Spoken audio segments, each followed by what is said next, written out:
నమస్తే రమగారు. నమస్తే జయ. రమగారు, ఏమైనా మాయలు మంత్రాలు ఇలాంటి ఉన్న స్టోరీస్ ఏమైనా ఉన్నాయా? చాలా చెప్పారనుకోండి, కొంచెం గ్యాప్ వచ్చింది కదా, సిరీస్ల మీద పడ్డాము. అందులో కార్తీక మాసాలు, మాఘ మాసాలు, సో భక్తి గురించి ఎక్కువ చేస్తూ ఉన్నాం కదా. కథల్లో ఇప్పుడు అపూర్వ చింతామణి లాగానే జానపద కథలు చాలా ఉన్నాయి జయ మనకి. వాటిని కొన్ని సినిమాలు కూడా తీసేశారు. గులేబా కావళి కథ, రాణి రత్నప్రభ, రాజకోట రహస్యం, రాజమకుటం, అలాంటి బోల్డెన్ సినిమాలు అవన్నీ కూడా జానపద గాథలే. ఏదో ఒక రాజుగారి అబ్బాయి జన్మ రహస్యమో, రాజుగారి జన్మ రహస్యమో, లేకపోతే వీళ్ళ తాలూకు నిధో, రాజస్థానం తాలూకు నిధి రహస్యాలు. నిధి రహస్యాలు ఉన్న మూవీస్ ఏంటి రమగారు? నాకు భలే ఇష్టం అండి నిధులువి. లక్ష్మీ కటాక్షం, ఆహా, లక్ష్మీ కటాక్షం అవన్నీ కూడా ఎక్కడో నిధి. వీళ్ళు దానికోసం పరుగులు పెడుతూ ఉంటారు. మధుబాబు గారి నావెల్స్ లో కొన్నిట్లలో నిధి రహస్యాలు ఉన్న కథలు, బ్రహ్మాండమైన జానపదాలు ఉన్నాయని చాలా బాగుంటాయి. ఓకే, మంచి మంచి కథలు చదవాలి వాటిని. తర్వాత ఏమో గుప్త నిధులు, మంత్రాలు, మంత్ర ఖడ్గాలు. అమ్మవారిదేమో పచ్చల హారం, ఏదో దొంగతనం చేస్తారు. కాళికాదేవి పచ్చల హారం. ఇది లక్ష్మీ కటాక్షమా? అప్పుడు ఇది ఇంకోట. ఓకే, ఇట్లా లక్ష్మీ కటాక్షంలో ఒక ప్రత్యేకమైన గుర్తు ఉంటుంది చేతిలో. ఆ గుర్తున్న వాడికే ఆ నిధి లభిస్తుంది. ఫలానా పుట్టుమచ్చ ఉన్నవాడికి అది లభిస్తుంది. అంటే చెక్కడు, దొరకడు, కదలడు, వదలడు లాంటివి బోల్డ్ సినిమాలు ఉన్నాయి మనకి. అందులో ఈ కథా పరంపరలో భాగంగానే బాలనాగమ్మ కథ. బాలనాగమ్మ కథని బుర్ర కథల వాళ్ళు పాడతారు, ఒగ్గు కథల్లో చెప్తారు. బాలనాగమ్మ చాలా చక్కటి మంచి కథ. అది 40లో ఒకసారి, 45లోనో 47లోనో ఒకసారి, తర్వాత మళ్ళీ 59లో ఒకసారి, 2 సార్లు మన వాళ్ళు తీశారు సినిమాగా. ఓహో, 2 తెలుగు సినిమా. రామారావు గారు, అంజలిదేవి యాక్ట్ చేసింది ఒక సినిమా. తర్వాత ఏమో మన ఆయన పేరు గోవిందరాజులు సుబ్బారావు గారు, తర్వాత కాంచనమాల యాక్ట్ చేసింది ఒక సినిమా. 2 సినిమాలు ఉన్నాయి. ఓకే. అయితే గోవిందరాజులు సుబ్బారావు గారు యాక్ట్ చేసింది మేము ఒకసారి మా ఊర్లో వస్తే చూస్తే అంతా ముక్కలు ముక్కలు ఎగిరిపోయి బాగా చూడలేకపోయాం. బాగానే ఉంది అది కూడా, బాగా చూడలేకపోయాం. ఇక ఎన్టీఆర్ అండ్ అంజలిదేవి గారు యాక్ట్ చేసిన సినిమాలు మాత్రం ఒక 5-6 సార్లు మా చిన్నప్పుడు చూసేవాళ్ళం. బాలనాగమ్మ ప్రతిసారి చూసేవాళ్ళం. ఏదేదో మాయమంత్రాలు ఉంటాయి, పిల్లాడు ఎక్కడికో ఎగిరిపోతాడు, గండభైరుండ పక్షులు, మాంత్రికుడి ప్రాణం చిలకలో ఉండటం, అవన్నీ కొంచెం ఇంట్రెస్టింగ్గా ఉంటాయి. కథ చాలా బాగుంటుంది. ఎప్పుడు దాకా చెప్పలేదు. బాలనాగమ్మ సినిమా ఉంది, ఎన్టీ రామారావు గారు, అంజలిదేవి గారు యాక్ట్ చేసింది. సినిమా ఆసక్తి ఉన్న వాళ్ళు చక్కగా యూట్యూబ్లో డౌన్లోడ్ చేసుకుని చూసేయండి. తప్పకుండా కథ మనం చెప్పేద్దాం.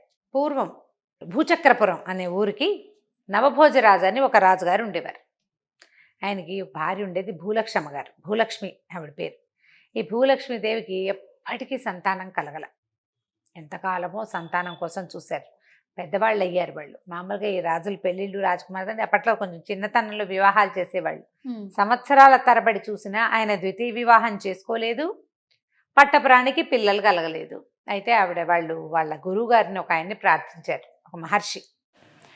ఆయన ఎక్కడికో వెళ్ళి మన కాశీయాత్ర అవి చేసుకుని వచ్చి తిరిగి వచ్చాక ఆయన్ని ప్రార్థిస్తున్నాడు. ఇంతకాలం సంతానం లేదు, ఈ రాజ్యానికి వారసులు ఎవరు? పోనీ ద్వితీయ వివాహం చేసుకోవటం వీళ్ళ సాంప్రదాయం కాదు, పిల్లలు లేరు, ఎవరినో తెస్తే వాళ్ళు మా సంతానం కారు అని ఆవిడకి నాకు మాతృత్వం మధురిమ చూడాలనుందని ఆవిడ పరిపరి విధాలుగా దుఃఖించి ఆయన్ని ప్రార్థిస్తుంది. అయితే ఆయన ఏమన్నాడంటే, యాత్రల్లో భాగంగా నేను ఒక విషయం తెలుసుకున్నాను. మన ఊరు బయట ఒక పురాతనమైన దేవాలయం ఉంది. అక్కడ ఒక పెద్ద నాగేంద్రుడి పుట్ట, ఆ పుట్ట మీద ఒక మామిడి చెట్టు. ఆ నాగేంద్రుడు సహజంగానే నాగేంద్రుడు సంతానకారకుడు. నువ్వు వెళ్ళి ఆ నాగేంద్రుడిని ప్రార్థించి ఆ మామిడి చెట్టు పండు ఒకటి తెచ్చుకోగలిగావా, నీకు సంతానం కలుగుతుంది. 5 తలల నాగు అందులో ఉంటాడు ఆయన అని చెప్పేసరికల్లా ఈవిడేం చేసింది, శ్రమ కూర్చుకుని అక్కడికి కాలి నడకన వెళ్ళాలి, రాచరికాన్ని వదిలిపెట్టుకోవాలి. శ్రమ కూర్చి సంతానం కోసం, స్త్రీలకు అంత తాపత్రయం ఉంటుంది పాపం. అంతా నడిచి నడిచి నడిచి వెళ్ళింది. అక్కడ గుట్టల్లే ఉంది, ఆ గుట్ట ఎక్కింది. తర్వాత దేవళం, పురాతనమైన శివాలయం. అక్కడ ఒక పెద్ద దేవాలయంలోకి వెళ్ళి దండం పెట్టుకుంది.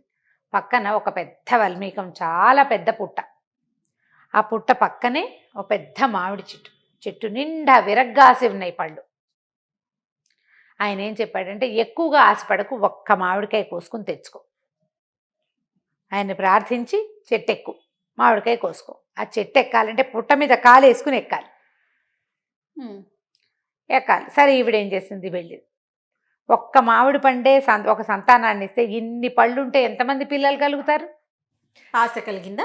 స్త్రీ సహజమైన ఒక అత్యాశ, అంటే అత్యాశ సంతానం మీద లోభం పాపం స్త్రీలకు ఉంటుంది సహజంగా.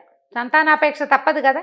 ఏం చేసింది, ఆ పుట్ట మీద కాలేసి చీర్చింగ్ దూపుకుంది, పుట్ట మీద కాలేసింది, పైకి ఎక్కింది, ఒక్కొక్క గబగబా కొంగులోకి చాలా పళ్ళు కోసేసుకునేసరికి బుస వినపడింది. పుట్ట మీద కాలేసి ఉంది కదా, అమ్మో అని దిగేసింది. ఒళ్ళో నుంచి పళ్ళన్నీ మాయమైపోయినాయి. పళ్ళు లేవు, ఒక్క పండే మిగిలింది. బూసలు కొడుతూ నాగేంద్రుడు బయటకు వచ్చేసాడు. ఒక్క పండు కోసుకోమంటే అత్యాశ పాలయ్యావు, నిన్ను కాటందుకుంటాను అని, చంపేస్తానన్నాడు. అనేసరికల్లా బతిమలాడింది, నన్ను వదిలిపెట్టు, సంతానం కన్నివ్వు, నన్ను పిల్లల్ని కన్నివ్వు, పిల్లల్ని కని వాళ్ళ ఆటపాటలు చూసుకున్న తర్వాత స్వచ్ఛందంగా నేను నీకు నా ప్రాణాలు ఇచ్చేస్తాను. ఒక పండుని మించి కోసిన వాళ్ళని కాటందుకోవాలి, అది నా నియమం. నువ్వు కోసేసావు పళ్ళు. 7 పళ్ళు కోసింది ఆవిడ. సరే చాలా బతిమలాడింది. సంతానం లేకుండా గొడ్డుమోతు చావే వస్తుందా నాకు, బతుకంతా గొడ్డుమోతు బతికే, మరణం కూడా గొడ్డుమోతు మరణమేనా? నిన్ను మీద ఆశపడి కదా ఇంత దూరం వచ్చాను, నన్ను కాస్త కరుణించు, పిల్లలు కలగని, పిల్లల ఆటపాట చూసుకోనివ్వు నన్ను. సంతానాపేక్ష స్త్రీకి ఎందుకు, వాళ్ళు పెరిగేదో రాజవ్వాలని కాదు, ఆ పసిబిడ్డ మురిపాలు చూడడమే తల్లికి ఆనందం, తల్లికి కావాల్సింది అదే కదా అని బతిమలాడేసరికల్లా సరే ఆయన ఏమన్నాడంటే 7 పిల్లలు కలుగుతారు నీకు, 7వ పిల్లకి నాగం అని నా పేరు పెట్టు, 7వ బిడ్డకి. ఆ పిల్ల పుట్టిన తర్వాత అది కొంచెం పెరిగాక నేను నీకు వస్తాను నీకోసం అని. సరే వెళ్ళిపోయింది. వరుసగా 7 కూతుళ్ళు పుట్టారు ఆవిడికి. ఆఖరి పిల్ల పుట్టింది. చివరి పిల్ల 7వ పిల్లకి బాలనాగమ్మ అని పెట్టారు పేరు. పై వాళ్ళందరూ తలా ఒక దేవులు వాళ్ళు ఉన్నారు పేర్లు. చివరి పిల్ల మాత్రం బాలనాగమ్మ. చిన్నపిల్ల చాలా అందగతే, పిల్లలందరూ చక్కగా పళ్ళల్లో ఉండేవాళ్ళు. పిల్ల పాలు విడిచే వయసు వచ్చింది, 3వ ఏడు వచ్చేసింది. 3వ ఏడు వచ్చాక ఆవిడకి కల్లో పాములు కనపడడం మొదలుపెట్టినాయి. భూలక్ష్మికి పూట పాములు కనిపించేవి. ఏదైనా నడుస్తుంటే ఎక్కడి నుంచో పాము బుస వినపడినట్టుండి భయం వచ్చేసింది. పిల్ల పుట్టిన 3 ఏళ్ళకి ఎలాగో పిల్ల పెరిగాక, పెరగటం అంటే తల్లిపాలు విడవటమే కదా ముఖ్యం. వచ్చేస్తాడు సర్పం అని, నాగరాజు అని భయపడుతూనే ఉంది. భర్తకి చెప్పింది ఏడుస్తూ. ఆయన ఏం చేశాడు, పెద్ద ఒంటి స్తంభం మేడ కట్టించి చుట్టూత అగ్ని ఏర్పరిచి ఆవిడ అందులో ఉంచాడు కోటలో. నీకు పాములు రావు నీ దగ్గరికి. సరే ఆవిడేమంది, నేను ఒకవేళ మరణిస్తే 2వ పెళ్లి చేసుకోవద్దు, పిల్లల్ని జాగ్రత్తగా చూసుకోండి, నాకు మాట ఇవ్వమని అడిగింది. అన్నాడు సరే అన్నాడు. ఏమైంది, పిల్లలు రోజు కాసేపు తల్లిని కలుసుకోవడానికి ఆ నిప్పుల గుండంలోకి వెళ్ళి వచ్చేవాడు. పిల్లలు సంపెంగ పువ్వులు పెట్టుకుని వెళ్ళారు. ఒకసారి ఆ సంపెంగ పువ్వుల్లో ఒక క్రిమి రూపంలో చేరాడు నాగరాజు. లోపలికి వెళ్ళాక ఆ క్రిమి కాస్త నాగరాజుగా మారి ఆ భూలక్ష్మీదేవిని కాటేశాడు నాగేంద్రుడు. నియమం అంతే, ఇంకా నియమం ప్రకారం కాటందుకున్నాడు. భూలక్ష్మీదేవి చనిపోయింది. పిల్లలు గోల్మని ఏడ్చారు, దుఃఖించారు. ఏం చేస్తారు, చేసుకున్నది తప్పదు కదా పాపం. సరే ఇందులో ఏమైంది, ఆ రాజుగారు పిల్లల్ని ఆయనే చూసుకునేవాడు, ఎట్టగొట్ట పెంచుకునేవాడు. ఈ పెంచుకునే పరిస్థితుల్లో మా చుట్టుపక్కల అనేవాళ్ళు ఓ పిల్ల కాదు అరపిల్ల కాదు 7 ఆడపిల్లలు. ఎలా చూస్తావు, ఎవరో ఒకళ్ళు ఆడతోడు ఉండాలి కదా, రేపొద్దున పెళ్లి పేరెంట్ అని చెయ్యాలా అని చాలా బలవంత పెట్టి ఆయనకి ద్వితీయ వివాహం చేశారు. ఓహో, వీళ్ళు ఏటా పిల్లలు కదా, చిన్నపిల్లకి 5-6 ఏళ్ళు వచ్చాయంటే పెద్ద పిల్లకి వచ్చేస్తాయి 6 12-13 సంవత్సరాలు వచ్చేస్తాయి. పిల్లలు పెళ్లి వయసులు కూడా వచ్చేసినాయి. ఈ వచ్చిన సవితల్లి పిల్లల్ని కాల్చుకు తినేసేది. వాళ్ళకి అన్నాలు పెట్టేది కాదు, ఏమీ చేసేది కాదు. భోజనాల వేళకి వాళ్ళకెందుకు, ముందు రాజుగారికి అనేది. క్రమంగా ఏం చేసింది, రాజు ఎంతసేపు పిల్లల భారీగా ఉంటున్నాడు, పిల్లల కోడిలాగా పిల్లల్నే దగ్గర పెట్టుకుని ఉంటున్నాడు, తనతో బాగా గడపట్లేదని ఏదో మరుల మందు ఒకటి తెప్పించి పెట్టేసింది ఆయనకి. పిల్లల మొహం గిట్టకనేది, పిల్లలు మాట్లాడితే తలకాయ నొప్పి వచ్చేది ఆయనకి. చిన్నపిల్లలు కొంచెం కిలకిల్లాడుతూ మాట్లాడతారా, కాసేపటికి ఎక్కువ మంది పిల్లలు ఉంటే తలనొప్పి వస్తుంది. ఆయనకి అలవాటే, కానీ ఆయనకి తలనొప్పి వచ్చేలాగా చేసింది. దాంతో ఆయన పిల్లల్ని దగ్గర చేసేవాడు కాదు. సరే ఈ లోపల ఏమైంది, ఆయన ఎక్కడికో వెళ్ళాల్సి వచ్చింది, వేరే ఊరు. ఆ ఊరు వెళ్ళేసరికి ఈవిడేం చేసింది, పిల్లల్ని అడవిలోకి తోలేసింది. మొత్తం అందరినీ 7 పిల్లల్ని ఇంట్లో ఉండనివ్వాల. ఒక్కొక్కసారి అన్నంలో విషం పెడితే ఆ తల్లి పాపం చనిపోయిందిగా భూలక్ష్మీదేవి, ఆవిడ ఆత్మ అక్కడక్కడక్కడే తిరుగుతూ ఉండేది. పిల్లలు విషాహారం తినబోతారని ఆ విషం పిల్లి రూపంలో వచ్చి పడగొట్టేసేది. తర్వాత కాపాడేవారు. ఒక గదిలో పడుకోబెట్టిన పిల్లలకి లోపలికి మంచి విషపు పొగ, సాంబ్రాణిలో విషం కలిపి ఆ పొగ ఇచ్చేది. ఇవిడ పెద్ద గాలిలాగా వచ్చి పొగ అంతా చిమ్మగొట్టేది. అంతకంటే ఏం చేయలేదు పాపం. సవితిని ఏమైనా చేయగలిగే శక్తి ఆవిడకి లేదు. పిల్లల్ని కాపాడుకుంటూ ఉండేది. ఇంతలో ఈ రాజుగారు ఊరు వెళ్ళిన సందర్భం చూసుకుని ఈ మారుడి తల్లి ఏం చేసింది, ఈ 7 ఆడపిల్లల్ని అడవిలోకి వదిలిపెట్టింది. వదిలేసరికల్లా పాపం ఏం చేస్తారు, ఆ అడవిలోనే చిన్నపిల్లని, ఆఖరి పిల్లకి 5 ఏళ్ళు వచ్చినాయి. తల్లిపోయిన 2 ఏళ్లకే ఇదంతా. ఈ 2 ఏళ్ళు కూడా పూర్తి కాల. ఆ పెద్ద అక్కయ్యలు చిన్నపిల్లని ఎత్తుకుని మొత్తానికి ఎట్లా కొట్లా ఓ అడవిలో చేరిపోయి ఏదో కాయ కసరు తిని అక్కడే మెల్లిగా ఎటాగొట్టా ఉండి తిరుగుతూ ఉండేవాళ్ళు. ఈ తల్లి ఆవిడ అక్కడ చేరి ఆ వనదేవతలతో స్నేహం చేసి తన పిల్లల్ని వాళ్ళు కాచుకునేలాగా, వేరే ప్రమాదాలు రాకుండా, వాళ్ళకి జంతువుల నుంచి ప్రమాదాలు రాకుండా, వేరే కొత్త మనుషులు ఎవరైనా వచ్చి, ఆడపిల్లలు కదా, అవునవును, ఆవిడే కాపాడుతూ ఉండేది. అయితే ఆవిడ ఏం చేసిందంటే, ఆవిడకి పానుగంటి రాజ్యానికి ప్రభువు ఆవిడ అన్నదమ్ముడు రామవర్ధిరాజు. ఆయనకి కల్లో కనపడి, నా పిల్లలు అడవిలో మగ్గుతున్నారు, పిల్లల్ని తీసుకొచ్చి పెంచుకోమని కల్లో చెప్పింది. ఈయన ఏం చేశాడంటే, అసలు పిల్లలు ఊళ్ళో ఉన్నారా లేదా అని ఆ ఊరికి చారుల్ని పంపించి తెలుసుకున్నాడు. ఆడపిల్లలు ఊళ్ళో లేరు, తండ్రి ఊళ్ళో లేడు. ఈ సవితల్లి అంత మంచిది కాదు.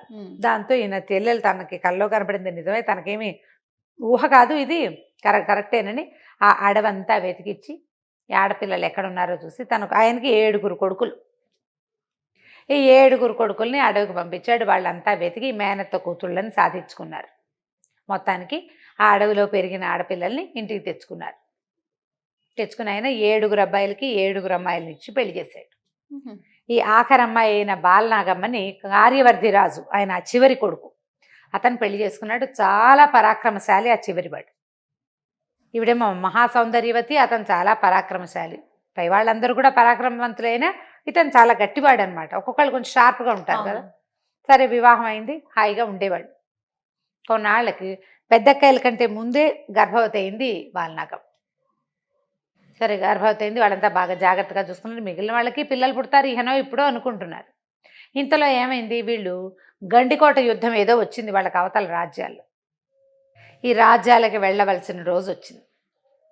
అక్కడికి వెళ్ళాలి, అక్కడ యుద్ధం జరుగుతుంది. ఆ యుద్ధానికి వెళ్ళాలి వీళ్ళు. ఈ అమ్మాయికి కనే రోజులు దగ్గరకు వచ్చినాయి. ఈయన ఏమన్నాడంటే, ఈ పిల్లకి గండం ఉందని జాతకులు జ్యోతిష్యంలో చెప్పారనమాట. ఆఖరి అమ్మాయికి పిల్లవాడు పుట్టడానికి ముందో ఒక గండం ఉంది. ఆ గండం వల్ల ఈయన ఏం చేశాడంటే, ఆ ఊరు వెళ్తూ నువ్వు గడప దాటి వెళ్ళకు, గడపలకి రక్షలు కట్టించాము, నువ్వు ఇంట్లోనే ఉండమని చెప్పాడు. సరే ఉంటానంది. బయట ఏం చేశాడు, ఒక రేఖ లాంటిది బాణంతో గీశాడు. ఈ గీత దాటపోక, ఆ రక్ష ఇక్కడ దాకా ఉంటుంది. ఇంట్లో ఎవరైనా వాళ్లే వచ్చి నిన్ను పలకరిస్తారు కానీ నువ్వు మాత్రం వెళ్ళొద్దు, ఇల్లు దాటద్దన్నాడు. ఆస్థాన జ్యోతిష్కుల చేత ఆ ఇల్లు అష్టదిగ్బంధనం చేయించి అన్ని రక్షరేఖలు కట్టించారు. పురుట్లో ఏదైనా తేడా వస్తుందని వీళ్ళంతా వెళ్ళిపోయారు. కార్యవర్ధిరాజు వెళ్తూ గీతలు గీశాడు, ఇవి దాటపోక ఇందులోనే ఉండు నువ్వు అని. ఎందుకంటే ఆ అమ్మాయికి ఏదో గండం ఉందన్న అనుమానం ఉంది. అయితే ఏమైంది, వాళ్ళు వెళ్ళిన కొద్ది రోజులకి పిల్లవాడికి అన్నది, అమ్మాయికి మగ పిల్లవాడు పుట్టాడు. బాలవర్ధిరాజు అని పెట్టుకున్నారు పేరు. రాజులు వాళ్ళు అప్పట్లో యుద్ధాలంటే ఇలా వెళ్ళి అలా వచ్చేది అది కాదు కదా, నెలలు పట్టేది, ప్రయాణాలే చాలా దూరాలు అవి కదా. అయితే ఏమైంది, పిల్లవాడు కాన్పు అయిపోయింది, అక్క చెల్లెళ్ళంతా వచ్చి దగ్గరుండి కాన్పు చేశారు. వాళ్ళ ఇంట్లో అందరికీ, తల్లికి లేటు, అక్క చెల్లెళ్ళు ఎవరికి పిల్లలు లేరు. ఆఖరి అమ్మాయికే పిల్లవాడు పుట్టాడు. సరే కొంచెం బాలింతరాలు, పిల్లవాడిని బాగా జాగ్రత్తగా చూసుకునే వాళ్ళు, కోటలోంచి బయటకు వెళ్లాల్సిన అవసరాలు అవి లేవు. వాళ్ళ కబురు చేశారు, మగపిల్లాడు పుట్టాడు, వంశాంకురం జన్మించాడని చెప్పారు. ఊళ్ళో అంతా పండగలు జరిగాయి. అయితే ఆ కాలంలోనట ఒక మాంత్రికుడు ఒక అతను ఉండేవాడు. ఈ మాంత్రికుడు ఏంటంటే మాయల ఫకీరు అని మనకి కథల్లో చెప్పేస్తారు. ఒక మంత్రాల మారి, ఇతను ఏంటంటే మహాశక్తివంతుడు, ఏదైనా చేయగలడు అతని మంత్రాలతోటి. కానీ ఇలా మామూలు సమాజానికి దూరంగా నాగళ్లపూడి అనే ఒక ప్రాంతంలో, అదేంటంటే అసలు సామాన్య జనం ఎవ్వరూ ఆ పక్కకి తిరిగేవాళ్ళు కాదట. భూతప్రేత పిశాచాలు సంచరిస్తాయని, అంతా మంత్రకట్టు ఉంటుందని, లోపలికి వెళ్ళిన వాళ్ళు శిలలైపోతారని, ఆ ప్రాంతంలోకి ప్రవేశిస్తే, నాగళ్ళపూడిలోకి ప్రవేశిస్తే శిలలైపోతారు. తర్వాత ఏమో జంతువులుగా మారిపోతారు. ఆఖరికి జంతువులు కూడా అక్కడ వాసన చూసి పక్కకి వెళ్ళిపోయేవి. అలాంటి ఒక ప్రాంతంలో ఒక కోట కట్టుకుని ఈ మాయల ఫకీర్ ఉండేవాడు. ఓహో. ఈ ఫకీర్ ఏమిటంటే ఈయన సర్వశక్తి సమన్వితుడు. ఎందరెందరో రాణులని వాళ్ళని తీసుకుపోయి తన దగ్గర ఉంచుకున్నాడు. రకరకాల శిల్పాలుగా చేసేసాడు. ఆయన ఒప్పుకున్న వాళ్ళతోటి సహవాసం కుదిరింది. ఒప్పుకోని వాళ్ళని రాళ్లుగా మార్చి ఉంచుకున్నాడు శిల్పాలుగా. ఇళ్ళకి పంపల, చంపేయలేదు, వాళ్ళని శిలల్ని చేసేసాడు. ఎన్ని స్త్రీ శిల్పాలు ఉన్నాయోట అతని లోపల. అతని దగ్గరికి వెళ్ళేవాళ్ళు ఇవన్నీ టాటాటాలే తప్పిస్తే బాగా తెలిసిన వాళ్ళు ఎవ్వరూ లేరు. ఇలా మాయలు మంత్రాలు, మనం వాళ్ళకి లోబడిపోతాము, వాడికి ఎదురు పడితే వాడి మాట వినవలసిందే, ఇలాంటి భావాలు ఉన్నప్పుడు ఎవరు పనిమాల దానికి ప్రయత్నం చేయరు కదా, ఎదురెళ్ళరు. ముందు అతను ఎప్పుడు ఊళ్ళల్లోకి వచ్చింది లేదు. అతనికి చాలా వయసు ఉందని, ఎన్నో తాతల ముత్తాతలు నా 300-400 సంవత్సరాల నుంచి అతను అక్కడే ఉన్నాడని, కానీ ఎప్పుడు ఒకే రూపంతో ఉంటాడని, ఇలాంటి ఎన్నో ప్రచారాలు. వృద్ధుడవల అతను, నడివయసు వాడుగానే ఉంటాడు. ఎప్పుడు కుర్రాడు కాదు, ఒక 35-40 సంవత్సరాల లోపల వాడు. ఆ వయసు మగవాళ్ళు బాగుంటారు, దృఢంగా ఉంటారు, చిన్నతనం పోతుంది, పెద్దతనం రాదు, మధ్య వయసుగా ఉంటారు. అట్లా మధ్య వయసు వాడిగా ఒక బలమైన వ్యక్తి. అతను ఎవరో ఎవ్వరికీ తెలియదు, ఊహ అంతే. కానీ అతని తాతకి, ఇప్పుడున్న వాళ్ళ తాతలకు కూడా తెలుసు ఇతను ఒకడు ఉన్నాడని. అంటే అప్పటి నుంచి ఉన్నట్టే కదా. మరి ఇప్పటికి తాత అయిపోవాలి ఆయన కూడా. తాత మాత్రం కాలేదు, అతను అలాగే ఉన్నాడు. చాలా మాయలు మంత్రాలు, టక్కుటమార, గజకర్ణ గోకర్ణ విద్యలు ఎన్నో వచ్చు అతనికి. అయితే అతనికి తెచ్చుకున్నాడు కదా చాలామంది స్త్రీలు. అందులో ఒక స్త్రీ మాత్రం ఆయనకి లొంగి ఉందని, ఆయన మంత్రాలకి లొంగింది. కొంతమంది లొంగుతారు, కొంతమంది రాచరికపు కన్యలు లొంగరు కదా. లొంగని వాళ్ళు శిల్పాలు అయిపోయారు. అయితే ఏమైంది, ఏదో మాట మీద నేనెంత సౌందర్యవతిని, నువ్వెంత సౌందర్యవంతుడివి, నీ వయసు ఎంత, నా వయసు ఎంత అని వాళ్ళిద్దరూ మాట్లాడుకున్నారు. ఆయనతో ఉన్నటువంటి రాణి మాట్లాడుకుంటే, అప్పుడు నీ వయసు గొప్ప సౌందర్యవతిని, నీ గొప్ప బోళ్ళంత మంది ఉంటారు ఇంకా అని అన్నాడు ఆయన. నాకంటే సౌందర్యవతిని చూద్దామంత అనేసరికల్లా ఈయన దగ్గర ఒక మాయాదర్పణం ఒకటి ఉంది.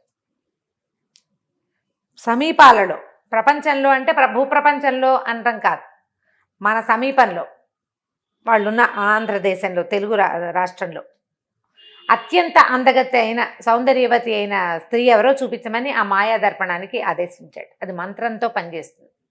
అది అట్లా అట్లా అట్లా అట్లా తిరిగి ఒక అమ్మాయిని చూపించింది.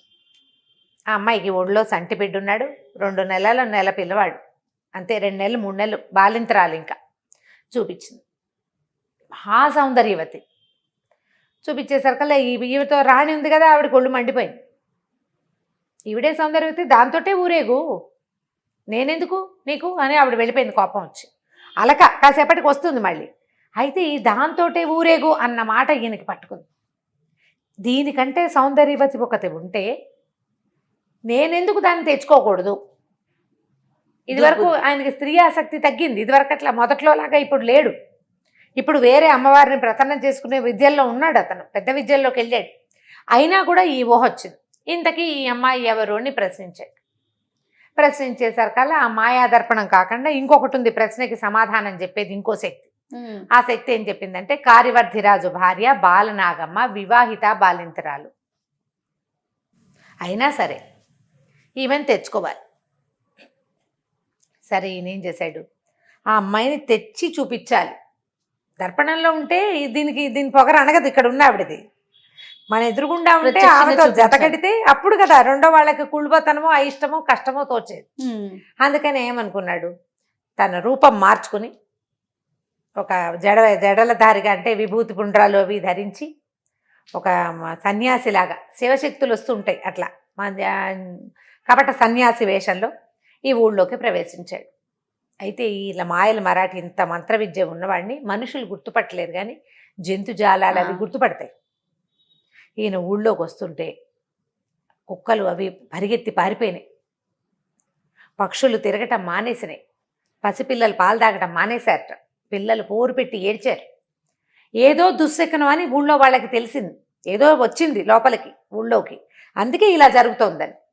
అందరిళ్లలో చంటి పిల్లలు ఏడుపే. పసిబిడ్డలు చూడగలుగుతారు. వాళ్ళకి మనకు మళ్ళీ మాంసనేత్రపు దృష్టి ఉండదు. 5-6 నెలల దాకా ఏదైనా గాలిలో కదలికల్ని గుర్తుపట్టి పిల్లలు భయపడతారు వాటిని చూసి. 6-7 నెలలు వచ్చాక మనుషులను గుర్తుపట్టడం వచ్చేస్తుంది చూడు, అప్పుడు వీళ్ళు అని తెలిసిపోతారు. 6 months తర్వాత పిల్లలు మామూలు ప్రపంచంలో పడతారు. 6 నెలల దాకా వాళ్ళు దాన్ని చూడగలిగే శక్తిని కలిగి ఉంటారు. ఈ పసిపిల్లలు ఏడుస్తున్నారు అందరి ఇళ్లలోనూ.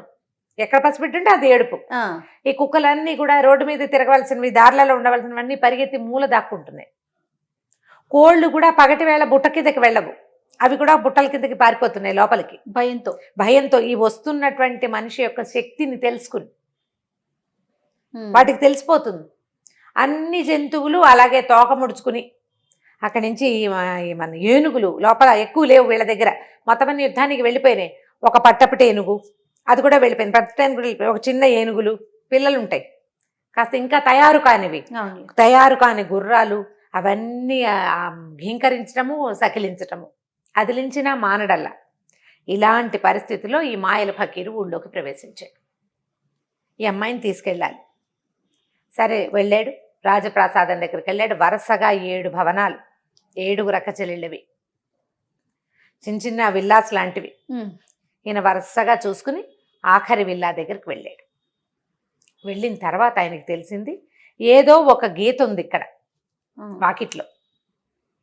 దానికి ఒక మంత్రబద్ధమైన గీత. అది ఒక భర్త తన భార్య రక్షణ కోసం గీసింది. అతను తన వివాహ మంత్రాన్ని గుర్తు చేసుకుని ఈమెని నేను జాగ్రత్తగా చూసుకోవాలనే భావనతో రాశాడు. ఆ వివాహ మంత్రం వల్లే దానికి ఆ శక్తి వచ్చింది. తెలుసుకున్నాడు. తెలుసుకుని భవతి భిక్షాందేహి అని పిలిచాడు. పిలిచేసరికల్లా దాసులు వచ్చారు బయటికి భిక్ష పెట్టడానికి. వీళ్ళ చేతిది నేను తీసుకోను, రాణి చేతిదే నేను తీసుకుంటాను అన్నాడు. ఆయన భస్మధారి, జడధారి కనిపిస్తున్నాడు, మహేశ్వర స్వరూపంలాగా కనపడుతోంది. సరే అమ్మ ఆయన తీసుకొని అంటున్నాడు. పిల్లవాడు పుట్టాడు కదా, ఇప్పుడు బాగా దానాలు చేయవలసిన సమయం, నువ్వే తీసుకెళ్ళమన్నారు. తీసుకెళ్ళమంటే ఈవిడ ఏం చేసింది, బియ్యం పుచ్చుకొని బయటకు వచ్చింది. వచ్చేసరికల్లా గడప దిగవా అని అడిగాడు. గడప దిగి కదా దానం చేయాలి, గడప అవతల నుండి చేస్తావా? గడప దిగి దానం చేయమంటే ఈవిడ భర్త గీసిన గీటు కనపడుతోంది. ఆవిడకి తెలుసు అది గీటు దాటద్దన్నాడు. ఎదురుగుండా ఉన్నవాడు సన్యాసి వేషధారి, పరమేశ్వర స్వరూపంలాగా కనపడుతున్నాడు. ఏం చేయను ఆలోచించి సరే ఈ భిక్ష చేత్తో పుచ్చుకుని ఆ గట్టు దిగేసింది. దిగిన మరుక్షణం ఏం చేశాడు మాయల్ మరాఠీ, తన చేతిలో ఉన్న దండాన్ని ఆవిడకి తగిలించాడు. తగిలించేసరికి కుక్క అయిపోయింది ఆవిడ. నల్లటి కుక్కగా మార్చేశాడు. ఆయన కూడా తన స్వరూపాన్ని మార్చేసుకున్నాడు. బైరాగిలాగా అయ్యాడు. అప్పటిదాకా ఎట్లా ఉన్నాడు, పెద్ద విభూతి పుండ్రాలు జటలు అవి వేసుకుని పరమేశ్వర స్వరూపంలాగా ఉన్నవాడు క్షణంలో స్వరూపం మారిపోయింది. ఈ బయట ఉన్న చెలికత్తెలు చూసేశారు, స్పృహ తప్పి పడిపోయారు. అతను స్వరూపం మారటం చూసేసరికి భయం వేసేసింది. కేకలు పెట్టారు కొంతమంది, పైనుంచి సైనికులు అరిచారు. అరిచిన వాళ్ళు అరిచినట్టే కూలిపోయారు, పడిపోయారు. కొంతమంది భయపడి పడిపోయారు, కొంతమంది మరాఠీ యొక్క మంత్రశక్తితోటి పడిపోయారు. మాయల మరాఠీ అతని పేరు. ఆ ఫకీర్ తాలూకు శక్తికి పడిపోయారు. ఈవిని కుక్కని చేత పుచ్చుకొని ఆ తాడు కట్టాడు, మెళ్ళో తీసుకెళ్ళిపోయాడు. ఇంతలో పిల్లాడు లోపల సంటి పిల్లాడు ఏడుస్తున్నాడు. ఆల్రెడీ పిల్లలు ఏడుస్తున్నారు అందరింట్లో. పిల్లాడు ఏడుస్తున్నాడు, దాసులు ఎత్తుకుంటున్నారు, పాలు ఇచ్చినా ఆగలేదు, ఏడుస్తున్నాడు. పిల్లాడు ఇంకా పెద్దగా కెవ్వమని కేకలు పెట్టి ఏడిచేస్తుంటే ఈ లోపల అక్క చెల్లెళ్ళ ఇళ్లలోకి వినపడుతోంది పిల్లవాడి ఏడుపు. పిల్లాడు ఏడుస్తున్నాడు ఏమిటని వాళ్ళు గబగబా అంత పెట్టుని ఏడుస్తున్నాడు ఎందుకు చంటివాడని ఒక 2-3 వచ్చారు. వచ్చేసరికల్లా ఈ పడిపోయి ఉన్నవాళ్ళు ఏదో అమంగళం అపశకునంలాగా కనపడుతోంది. ఏమిటి పడిపోయారు ఏంటంటే వాళ్ళతో వచ్చిన చెలికత్తెలు మంచి నీళ్లు తెచ్చారు. ఒకళ్ళు పిల్లని చూడడానికి వెళ్ళారు. గందరగోళంగా ఎక్కడి వాళ్ళు అక్కడ పరిగెత్తారు. స్పృహలోకి వచ్చిన వాళ్ళు అమ్మ మాలనాగమ్మని తీసుకుపోయాడు ఎవడో మాయల మరాఠీ వాడిని తెత్తునున్నాడు అని కేకలు పెట్టారు. సైనికులు కూడా చెప్తున్నారు. ఊరంతా పరిగెత్తారు. ఎక్కడా వాడు కనపడలా. కుక్కని తీసుకెళ్తున్న ఒక బైరాగిని చాలా మందిని చూశారు. బాలనాగమ్మని తీసుకెళ్తల్లా ఒక బైరాగి ఒక కుక్క. బాలనాగమ్మని ఇలా చేశాడని తెలిసిపోయింది ఊరంతా. ఇక ఊరంతా ఏడ్చారు, గగ్గోలు పెట్టారు. ఏం చేయాలి? అప్పటికి ఆ ఊళ్ళో ఉన్న పెద్దవాళ్ళు, వీళ్ళకి తెలీదు ఈ రాజకుమార్తెలు వేరే దేశం నుంచి ఇక్కడికి వచ్చారు, భూచక్రపురం నుంచి వచ్చారు, పెళ్లిళ్ళు చేసుకున్నారు. రాజకుమార్తెలు రాణులైపోయారు, ఇక్కడే ఉన్నారు. వాళ్ళకి ఏం తెలుస్తుంది? వాళ్ళకి కథలు కాకరకాయలు ఏమి తెలియవు. ఊళ్ళో ఉన్న వృద్ధులు చాలామంది మాయల మరాఠీ అయ్యుంటాడు, అతను ఫకీరు, రూపం మార్చుకోగలడు, అందుకే ఈ పొద్దుటి నుంచి పిల్లలు ఏడుస్తున్నారు, మొత్తం అన్ని కరెక్ట్ చేసుకున్నారు. చేసుకుని ఈ మరాఠీయే ఈ పిల్లని తీసుకెళ్ళిపోయాడు, రాజకుమార్తెని, ఆఖరావిడిని అని తెలుసుకున్నారు. కబురు పెట్టారు అక్కడికి. ఇక గోలు పెట్టి ఏడుస్తున్నాడు పిల్లవాడికి, ఏం చెయ్యాలో తెలీదు. పై వాళ్ళు ఎవరు పాలున్న వాళ్ళు కాదు, అక్కయ్యలు ఎవరికి పిల్లలు లేరు కదా. ఇక దాసీలతోటి పాలిపిచ్చి ఆ పిల్లాన్ని పెంచడం మొదలుపెట్టారు వాళ్ళు. ఈ లోపల ఒక నెల ఈ కబురు వెళ్ళాలి, వాళ్ళు రావాలి. ఇదంతా వాళ్ళు వచ్చాక వీళ్ళు ఈ మాయల మరాఠీ మీద యుద్ధం ప్రకటించడంటే ఊళ్ళో ఉన్న వృద్ధులందరూ చెప్పారు, ఇది మనుషులతోటి సాధ్యపడే వ్యవహారం కాదు. మీరెంత సైన్యాన్ని తీసుకెళ్ళినా వెనక్కి తెచ్చుకోలేరు అమ్మాయిని, మీ వల్ల కాదు. దానికి మాయం మంత్రం కావాలి. ఎవరికొచ్చు? అయినా కూడా వీళ్ళు మేము ఇంట్లో కూర్చుంటామని ఎందుకంటారు, రాజులు కదా. పాపం వీళ్ళు యుద్ధం ప్రకటించి వెళ్ళారు అక్కడికి. మాయల్ ఫకీరు బాలనాగమని కుక్కం చేసి తీసుకెళ్ళిపోయాడు. ఊరందరికీ తెలిసింది ఈ బాలనాగమని కుక్కం చేసి మాయల్ మరాఠీ తీసుకుపోయాడు అని. ఈ లోపల వరదరాజుల కబురు వెళ్ళింది, వాళ్ళు తిరిగి వచ్చారు. ఇప్పుడు ఈ అమ్మాయిని తీసుకెళ్ళాడు కదా ఆయన, తీసుకెళ్ళిపోయారు. నాగళ్ళపూడి అతనికి ఉన్న కోట అతనిది, అందులోకి తీసుకెళ్ళిపోయాడు. ఇక అక్కడికి ఏమిటంటే పిట్ట పురుగు వాళ్ళదు రాదు, ఒక కనీసం సీతాకోక చిలుకలు కూడా ఆ వైపు తిరిగి చూడవు, అలాంటి పరిస్థితి ఉంటుంది అక్కడ. అందులోపలికి వెళ్ళిపోయాక ఆమెను మామూలు మనిషిని చేశాడు. ఆవిడ నిర్ఘాంతపోయింది, నేను ఎక్కడున్నాను ఏమిటి అని. వీడెవడో కనపడుతున్నాడు. అక్కడి నుంచి ఇది గోలు గోలుమని ఏడ్చింది. నన్ను పెళ్లి చేసుకోమన్నాడు ఈయన. అనేసరికి నేను పెళ్లి చేసుకోను, నువ్వెవడవి, నువ్వెవరో నేనెవరో మూర్చిపోతూ ఉండేది ఎంతసేపు అతను మాట్లాడినప్పుడల్లా భయానికి. పైగా అప్పుడే కొంచెం 2 నెలలే కదా అయింది, పురుడొచ్చి ఓపిక కూడా లేదు ఆవిడికి. ఇక ఎంత బలవంత పెట్టినా సరే ఆవిడ లొంగలేదు. నా భర్త వస్తాడు, నా బావలు వస్తారు, నీ అంతు చూస్తారు, వాళ్ళని ఏం చేస్తానో చూపిస్తాను నీకని చూపిస్తానని. ఇక 1 నెల గడిచేసరికల్లా వాళ్ళు తిరిగి వచ్చారు, ఇక్కడికి పరిగెట్టుకొచ్చారు. ఆవిడ ఎంత ఏడ్చినా ఆమెను వదిలిపెట్టలా. ఏదో తిండి తిప్పలు, మరి ఏదో బతికుండాలి కదా పాపం, ఏదో తినేది ఉండేది. అట్లాగే ఎప్పటికైనా తనకి ఇక్కడి నుంచి మోక్షం లభిస్తుందని సీతాదేవిలాగా పాపం. సరే, ఇంతలో ఏమైంది, వీళ్ళు యుద్ధానికి వెళ్ళేసరికల్లా బయట నుంచి నాగళ్ళపూడికి ప్రాంతంలోకి ప్రవేశిస్తుంటేనే సైన్యం అందరూ భయపడ్డారు ఇక్కడికి వెళ్ళటానికి. ఇదంతా మాయల మంత్రాలు ఎక్కువగా ఉంటాయి ఆ ప్రాంతంలో, ఏవి పిట్ట పురుగు తిరగదు. వెళ్తే ఏమవుతానో అని సైన్యానికి భయంగా ఉంది, కానీ రాణిని వదిలిపెట్టుకునేది ఎట్లా, అంతేగా.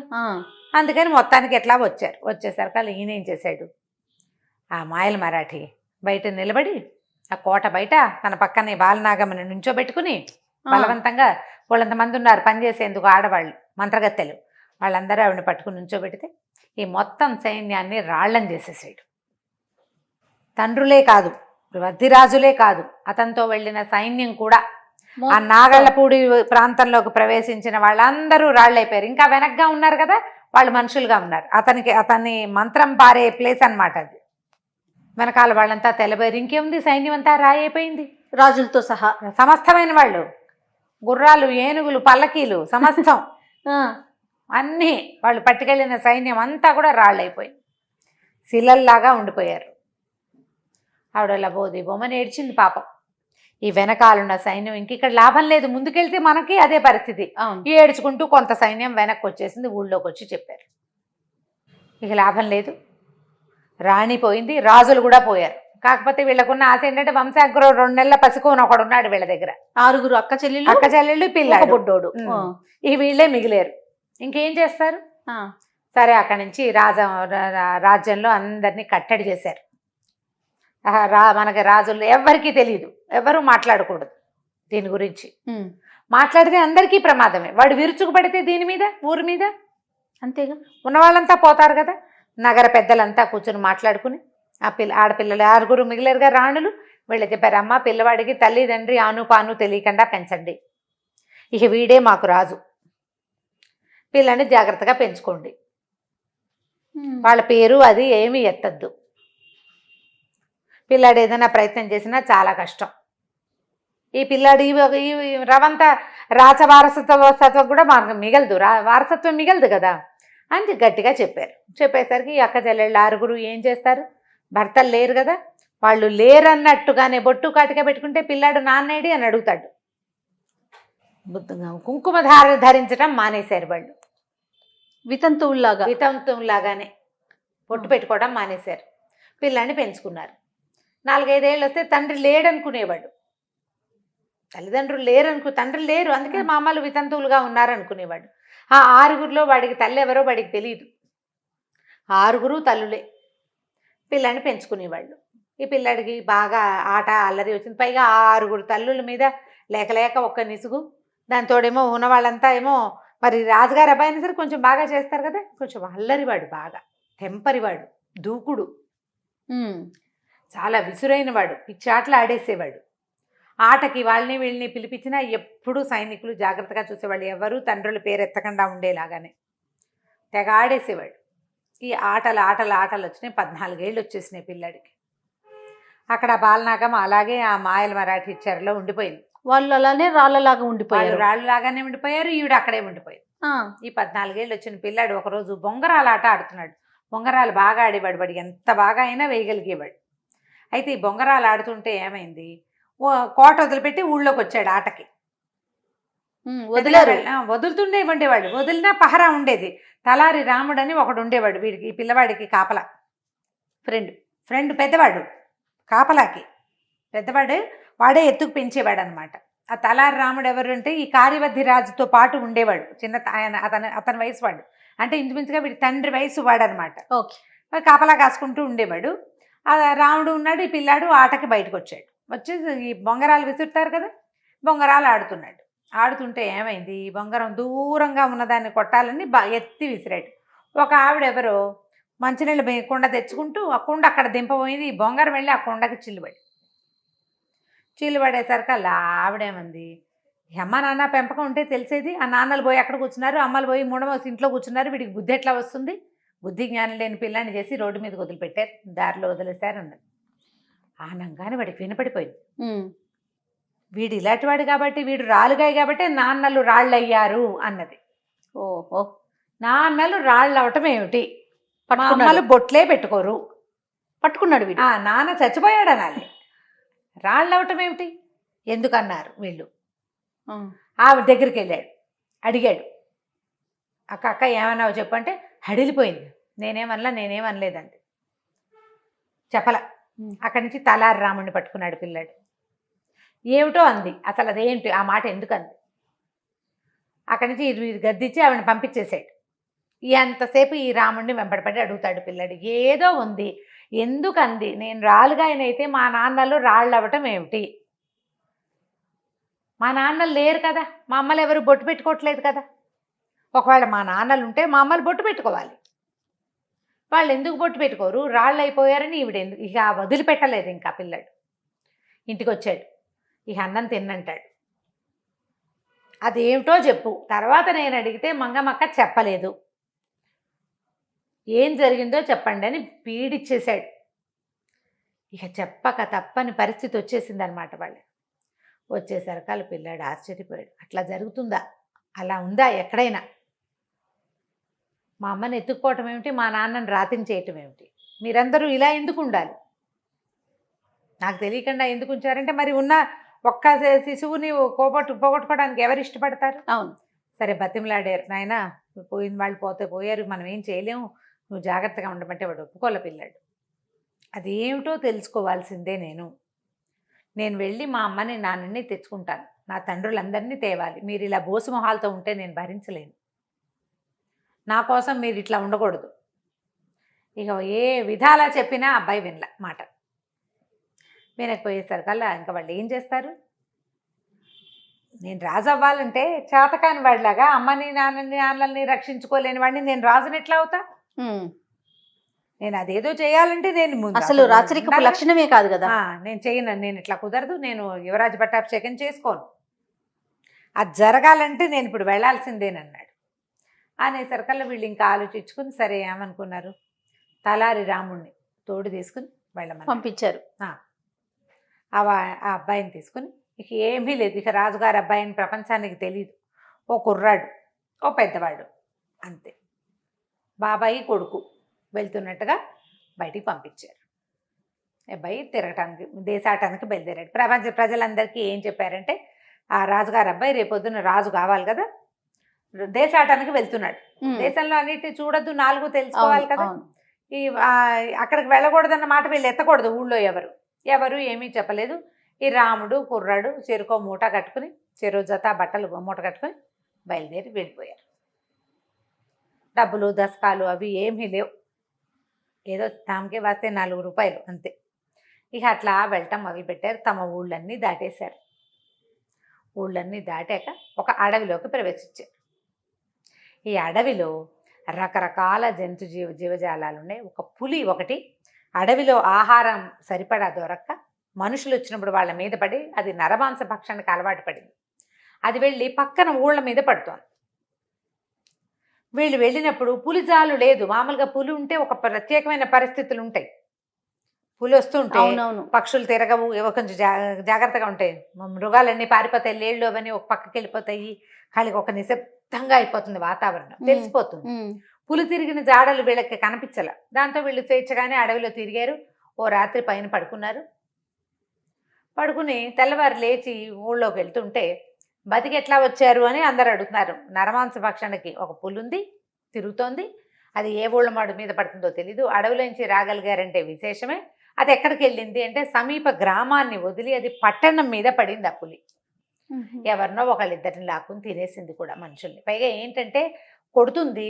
వాడు దెబ్బ తగిలి పడిపోయాడు అనుకో, తినగలిగితే తింటుంది, లేదా అక్కడతో ఎవరు ఇంకా చప్పుళ్ళు అయినాయి అనుకో బాడీని వదిలిపెట్టి పారిపోతుంది. దానికి ఆకలిగా ఉంటే ఇంకో మనిషిని కొట్టేస్తుంది. అట్లా దాని వాత పడిపోయారు 2-3. ఊరంతా తప్పెట్లతోటి చెప్తున్నారు, పులి తిరుగుతోంది, రాత్రిపూట బయటికి రావద్దు, మేకల్ని వాటిని లోపల కట్టేసుకోండి, పులి తిరుగుతోందని. అన్ని గ్రామాల్లోనూ పులి తిరుగుతున్న ఇవి వస్తున్నాయన్నమాట. సరే తెల్లారినాడు అన్నాడు, ఏ ఊళ్ళో ఆగినా మనకు ప్రమాదమే. ఎక్కడ ఆగినా మనం ప్రయాణం చేస్తుంటే మధ్యలో ఈ పులి ఎక్కడి నుంచి పడుతుందో మనకు తెలియదు అనేసరికి కుర్రాడు అన్నాడు, ఆ పులిని పట్టుకుంటే పోలా, మనం పులిని కొట్టేద్దాం. పులిని కొట్టేయాలంటే ఏం చేయాలి? ఇప్పటిదాకా ఈ పిల్లాడు ఏమిటి బొంగరాలు ఆడుకుంటూ ఉండేవాడు. వాడికి ఏదో చిన్నపాటి యుద్ధ విద్యలు కొద్దిగా వచ్చినాయి కానీ అంత జోరైన వాడేం కాదు. కానీ వాడికి ఒక తెంపర్తనం ఉంది, ఏదైనా చేసేసేయాలనే యావ. అయితే ఇప్పుడు ఏ అడవి మార్గం, ఇప్పుడు రాత్రి పులి ఎవరినైనా ముందు రోజు కొట్టినా అదేం చేస్తుంది, అడవిలోకి వెళ్ళిపోతుంది. దానికి అలవాటైన నీటికి ఇవ్వక అలవాటుగా పడుకునే ప్లేసు కావాలి. మనుషుల పొలక ఉన్న చోట పడుకొని నిద్రపోదు అది. అవును. కాబట్టి పులి కోసం వెయిట్ చేద్దామని అడవి ఎక్కడ ఓపెన్ అవుతుందో ఆ మొదటి ప్రాంతంలో ఒక చెట్ల మీద కూర్చున్నారు. వీళ్ళు ఊళ్ళో నుంచి ఫుడ్ తెచ్చుకున్నారు, చెట్టు మీద కూర్చున్నారు. అది రావటము పోవటము అన్నీ తెలుస్తున్నాయి అన్నమాట. వీళ్ళకి తెలియటం కోసమే ఆ చెట్ల మీద కూర్చున్నారు. ఈ కూర్చుని ఏం చేశాడు అబ్బాయి, 4-5 రోజుల పాటు ఊళ్ళోకి వెళ్ళి ఫుడ్ తెచ్చుకోవటం, ఈ చెట్టు మీద కూర్చోవటం. అది ఎలా వెళ్ళి ఎలా వస్తుంది ఏమిటి గమనిస్తున్నారనమాట. దాని కదలికల్ని వీళ్ళు గమనిస్తున్నారు. మొదట వెళ్ళేటప్పుడే మేకో గొర్రె ఏదో దొరికేసింది అనుకో, మనుషుల కోసం చూడదు, ముందు ఆకలి తీర్చేసుకుంటుంది. ఆకలి తీర్చేస్తుంది, ఈజీ కదా. అడవిలో అంటే ఓ పరిగెత్తాలి, లేడు తెగ పరిగెత్తేస్తాయి. ఊళ్ళల్లోకి ఏముంది, కట్టేసి ఉంటాయి గొర్రెలు, వెళ్ళో దెబ్బ కొట్టి కొలిసి తెచ్చేసుకోవడం ఈజీ. అది తిరగటం చూస్తున్నారనమాట. ఈ మాటు వేసి ఉండి దీన్ని ఒకరోజు కొట్టాలి అంటే ఓ మేకని ఓ గొర్రెని తెచ్చి చెట్టు కట్టేయాలి. అది ఇక్కడే ఆగుతుంది. మామూలుగా అడవుల్లో కట్టేసిన మేకలు గొర్రెలు కనిపిస్తే జంతువులు అనుమానపడతాయి కొంచెం. కానీ దీనికి ఏంటి, ఊళ్ళోకి వెళ్ళి మేకల్ని గొర్రెల్ని తినడం అలవాటైంది. కాబట్టి ఇక్కడ ఒక మేకని గొర్రెని కట్టేశారనుకో గ్యారంటీగా ఇక్కడికి వస్తుంది. అందుకని ఏం చేశాడు, 4-5 రోజులు బాగా చూశాక ఊళ్ళోకి వెళ్ళి ఓ మేకని ఓ గొర్రెని తెచ్చాడు. మంచి బరిసెలు ఒకటి 3-4 తెచ్చుకున్నాడు. తను తలారిరాముడు ఇద్దరు ప్రహారం చేయటానికి వీలుగా. ఇప్పుడు తలారిరాముడు కొట్టిన దెబ్బకి పులి చచ్చిపోయినా రాజుగారు అబ్బాయి కొట్టినట్టే, క్రెడిట్ రాజుగారు అబ్బాయికే ఉంటుంది. వాడు సహాయం చేశాడు. ప్లాన్ ఎవరిది, రాజుగారు అబ్బాయిది. ఈ ప్లాన్ ప్రకారం ఓ 4-6 బరిసెలు తెచ్చుకున్నారు. అక్కడి నుంచి ఒక మేకని ఓ గొర్రెని తెచ్చి చెట్టు కట్టేశారు. ఆ రోజు రాత్రి వీళ్ళు అనుకున్నట్టుగానే కొంచెం గ్యాప్ తోటి ఓ 1 వారం రోజులు పట్టింది ఈ ప్రోగ్రాం అంతటికి. పులి వచ్చింది, ముందే కట్టేసున్న గొర్రె మీద మేక మీద పడింది. మేక వీళ్ళు నిద్రపోతున్నారు హాయిగా పడుకొని. కాకపోతే గొర్రెలు అరిచేసరికల్లా మెలకు వచ్చేస్తుందా, తీరా చూస్తే అది దీని మీద దూకపోతుంటే పైనుంచి బల్లెలు విసిరారు. ఒక్క బల్లెమే ఉందనుకో వీళ్ళ దగ్గర, దెబ్బ తగలంగానే పులి పారిపోవచ్చు. ఇద్దరు ఒకదాని వెనకాల ఒకటి బల్లెలు విసిరేసి ఆ పులిని పడగొట్టేశారు. తెల్లవారేసరికి ఈ రోడ్డు మీదకి వచ్చిన వాళ్ళకి చచ్చిన పడిన పులి దాని మీద దిగిన బల్లేలు కనపడ్డాయి. వీళ్ళు ఏం చేశారు, పులి చచ్చిపోయాక దిగి వెళ్ళిపోయారు. వాళ్ళు అక్కడ లేరు. ఈ ఊళ్ళో జనం నిన్న సాయంకాలం ఎవరు బల్లేలు కొనుక్కెళ్ళారు ఎంక్వైరీ మొదలుపెట్టి బల్లేలు ఎక్కడివి దాని మీద చేసిన వాడి పేరు గుర్తుంటుంది ఖచ్చితంగా. వాడేమో ఫలానా వాళ్ళు వచ్చారని చెప్పాడు. అక్కడి నుంచి రాజుగారికి కబురు వెళ్ళింది, ఆ ప్రాంతపు రాజు. ఆయన 2 బాటసార్లు బల్లేలతోటి పులిని సంహరించారు, వాళ్ళెవరు అని వెతికిచ్చాడు.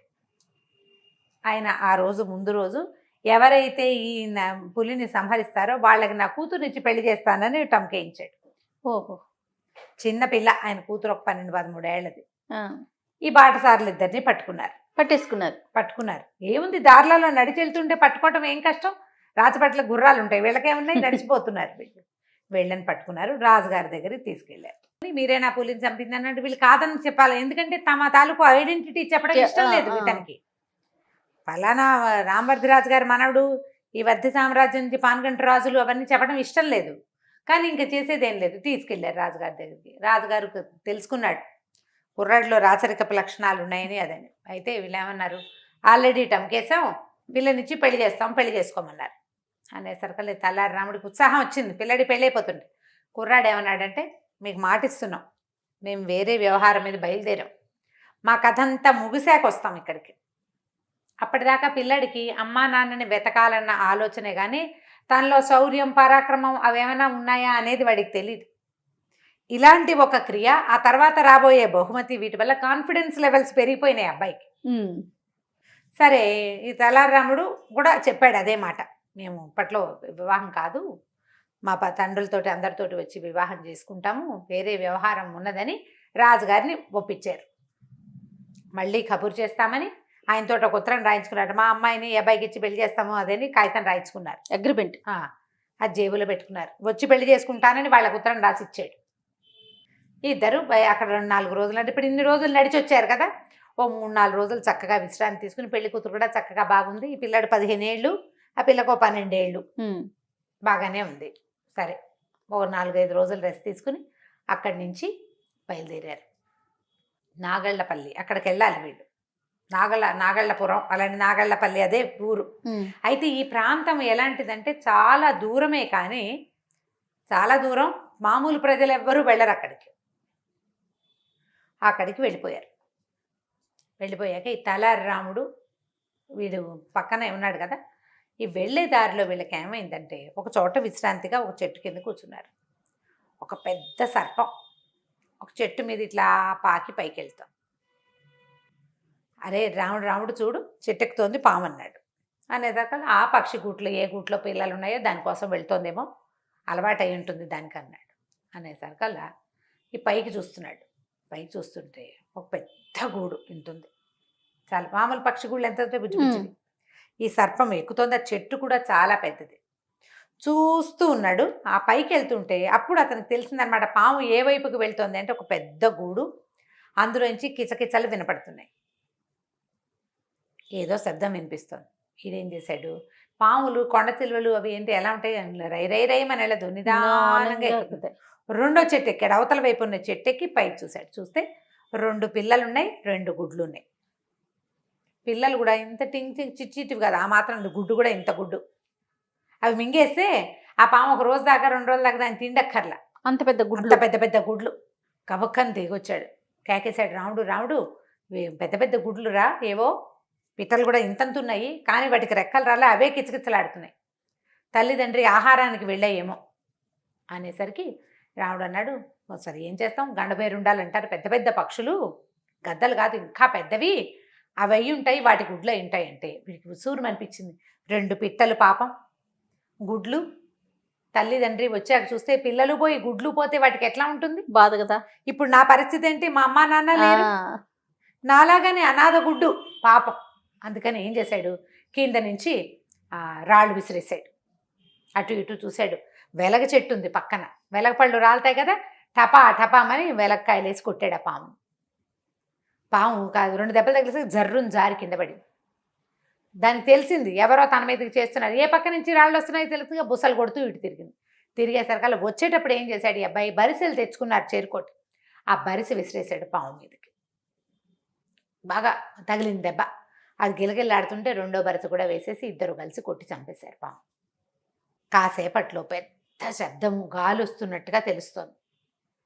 గండభేరుండ పక్షి అంటే గద్దల్లో చాలా పెద్ద రకం. మనం విడిగా ఎప్పుడు చూస్తామో తెలీదు. ఇలా మాయమంత్రం కథలన్నిట్లలోనూ ఈ గండభేరుండాలు కనిపిస్తాయి.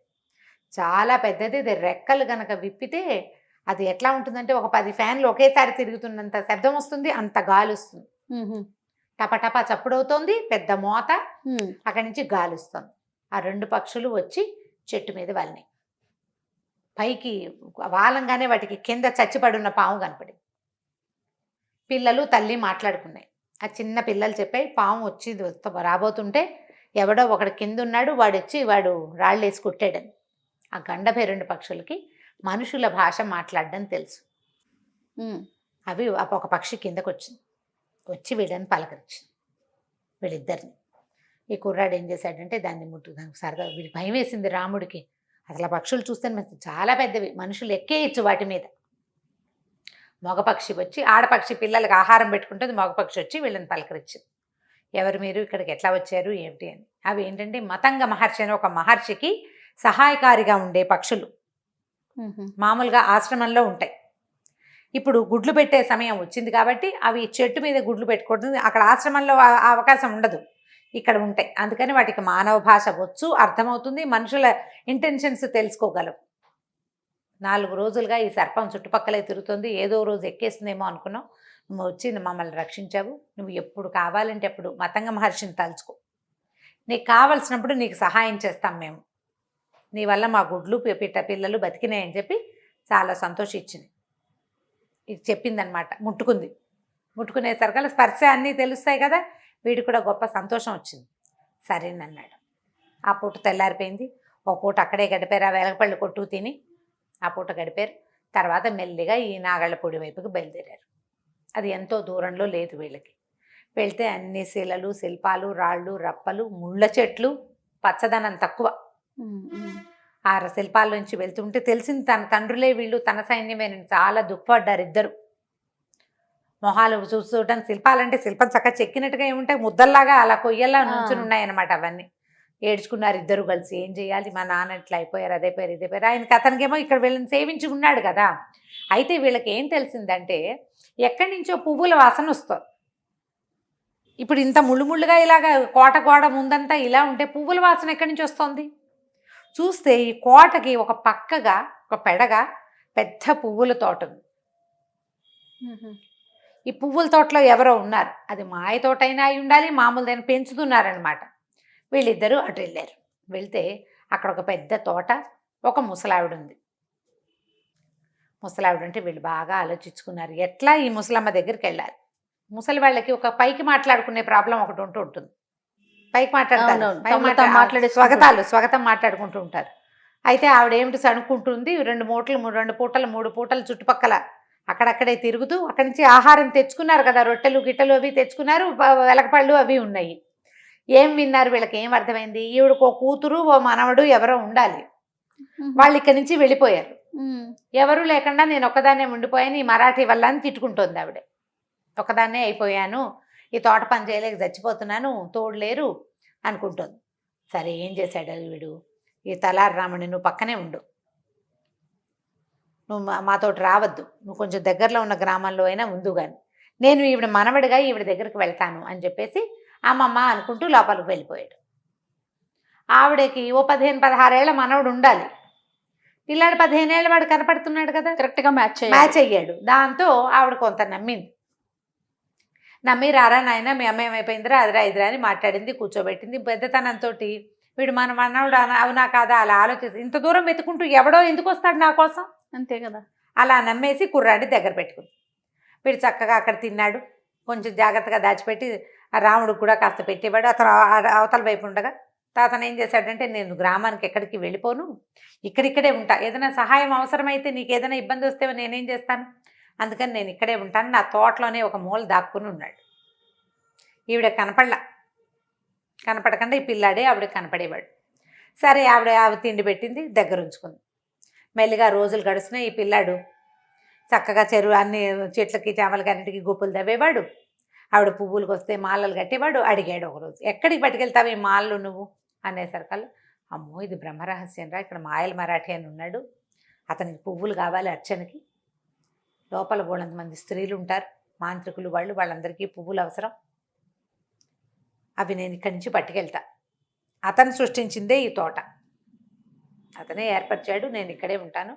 అక్కడ ఒక ఆవిడని తెచ్చాడు, ఒక రాణిని, ఆవిడతో మంచి మాట్లాడడానికి వెళ్తాను నేను రోజు.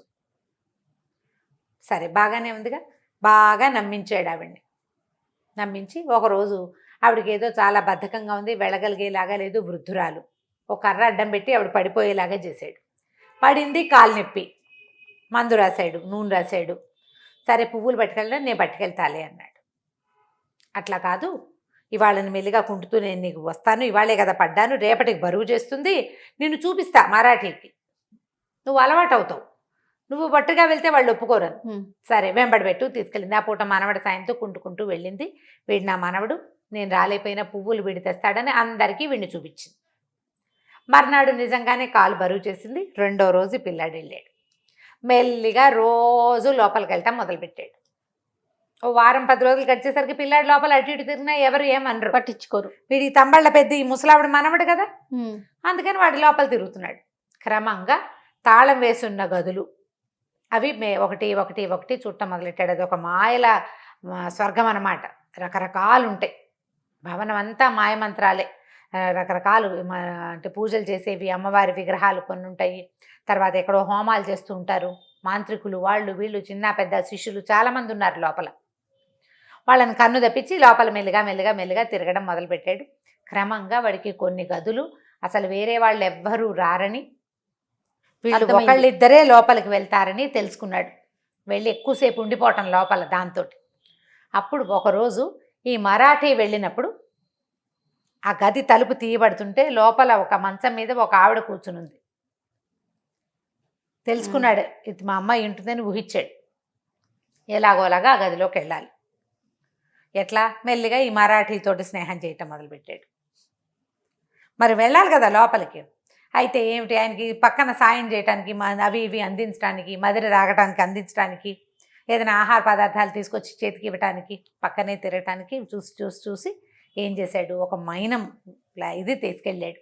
చిన్నది అంటే ఎట్లా, మన వ్యాక్స్ లాంటిది, తేనె పట్టు పడతారు కదా, తేనె మైనం, దాన్ని ఇట్లా వెడల్పుగా చేసుకుని దట్టిలో పెట్టుకుని తిరిగేవాడు.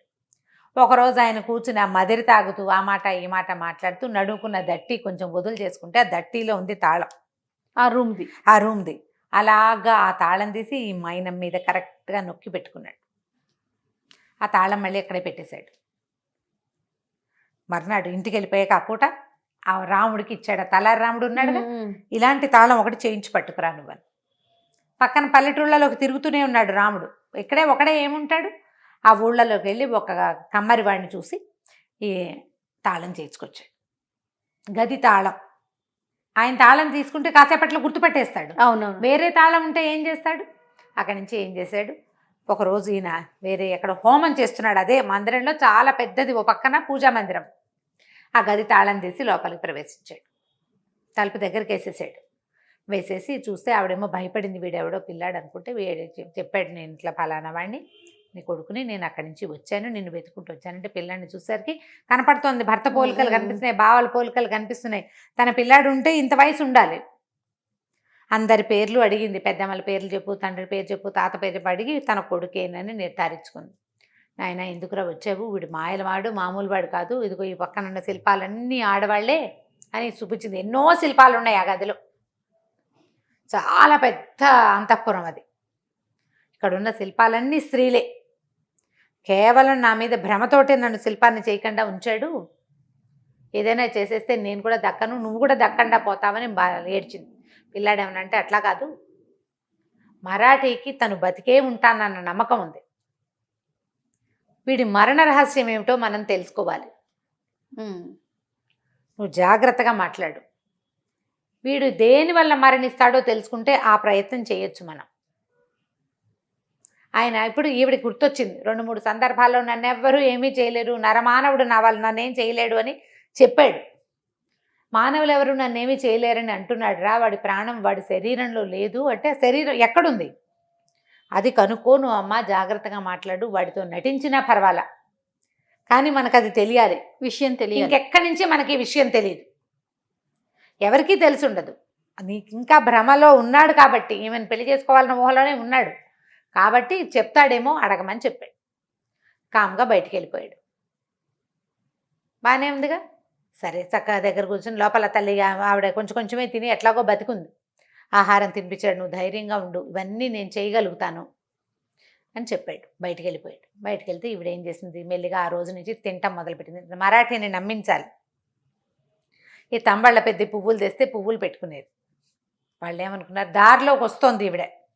15 సంవత్సరాలు గడిచాక ఇక ఆశ వదిలేసుకుంది బయట జీవితం మీద. ఒక రోజులోనే ఆవిడ అడిగింది అనుకో, వాడు నమ్మడు కదా. అక్కడి నుంచి ఏదైనా స్వీట్లు పెడితే స్వీట్లు తినేసేది, మధ్యలో ఈ పిల్లాడు వచ్చి వాడు తినేసేవాడు, పెట్టిన ఆహారం శుభ్రంగా ఖాళీ అయిపోయేది. పువ్వులు పెట్టుకునేది. అంతకుముందు బోళ్ళు నగలు చీరలు పెట్టేవాళ్ళు, ఏం కట్టుకునేది కాదు. ఇప్పుడు మంచి చక్కగా బట్టలు కట్టుకుని చక్కగా అలంకరించుకుంటుంది. మరాఠీ కూడా కులాసాగా ఉంది, ఆయనకు వాడికి ఉత్సాహంగా ఉందన్నమాట, పెళ్లి చేసేసుకుంటుంది తనని అని. తర్వాత ఒక రోజున వచ్చి అడిగాడు, మనం ఎప్పుడు పెళ్లి చేసుకుందాం ఏమిటి అంటే, ఆవిడ చాలా దుఃఖంగా మాట్లాడింది అతనితో. బాలవర్ధిరాజు వాళ్ళ అమ్మని చూసేసాడు. ఆవిడకి చెప్పాడు, ముందు వీడి మాయల మరాఠీ ఎలా చనిపోతాడో, మా ఇతను ప్రాణం ఫకీరు, ఎక్కడుందో ప్రాణం ఎక్కడుంది, అతని మరణం ఎట్లా అనేది చాలా ఉన్నాయి బయట రకరకాల ప్రచారంలో, అవునా కాదా అనేది తెలియాలి. అందుకని తల్లికి చెప్పాడు, శుభ్రంగా తిని తాయిగా ఉండమని. ఆవిడ ఏం చేసింది, ఈరోజు కొంచెం తింటాం అవి మొదలుపెట్టి కొంచెం యాక్టివ్గా ఉండి నార్మల్గా బిహేవ్ చేయటం మొదలుపెట్టింది. ఆయన కొంచెం సరదా వచ్చింది. పని వాళ్ళు ఆడవాళ్ళు కొంతమంది ఉన్నారు కదా, ఆడ మాంత్రికురాళ్ళు, వాళ్ళంతా ఈవిడ కొంచెం తింటోందని, నగలు పెట్టుకుంటోందని, శుభ్రంగా తయారై కూర్చుంటోందని చెప్పేసరికి ఆయన కొంచెం ఉత్సాహం వచ్చింది. సరే ఒకనాడు మాట్లాడడానికి వచ్చాడు. అంతకుముందు విసుగు తిట్టిపోసి ఏదైనా విసిరేస్తుండేది, ఇప్పుడేం మాట్లాడకుండా కూర్చుంది. ఓ 2 సార్లు 3 సార్లు 4 సార్లు అయ్యాక ఏదైనా పలకరిస్తే సంబంధం, అంటే ఆయన నిన్ను నమ్మించింది ఒక రోజులో జరగలే ఇది. ఎట్లా నమ్మిస్తావు, నిన్నటి దాకా తిట్టి కొట్టి పొట్టడింది, వాళ్ళు హిహి అంటే నమ్మద్దు అవతల వాళ్ళు. జాగ్రత్తగా చేశారనమాట. కొంతకాలం గడిచిన తర్వాత ఒకనాడు ఏమందంటే, మన వివాహం ఎప్పుడని అడిగాడు. ఎప్పుడు పెళ్లి చేసుకుంటావు నన్ను?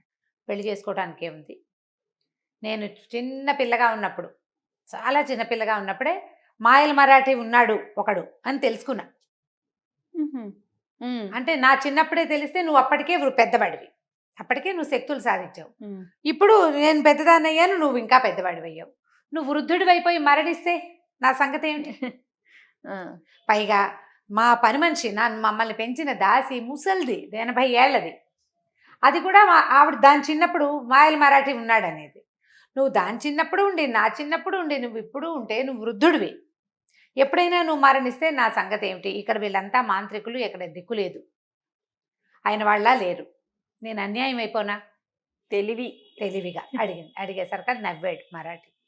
వృద్ధాప్యం ఏమిటి, నేను నీకు వృద్ధుడిలాగా కనపడుతున్నానా అన్నాడు. లేదు, నువ్వు నడివయసు వాడిలాగానే కనపడుతున్నావు, ఏదో మంత్రం ఉంది, మంత్రాలు ఉన్నాయి కాబట్టి నువ్వు మ్యాజిక్ చేస్తున్నావు, నువ్వు నా మీద నా కనికట్టుతోటి నువ్వు వృద్ధాప్యం కనపడకుండా చేసుకుంటున్నావు, కానీ మరణం అనివార్యం చూడు ఎవరికైనాను కదా, అది ఎట్లా తప్పుతుంది?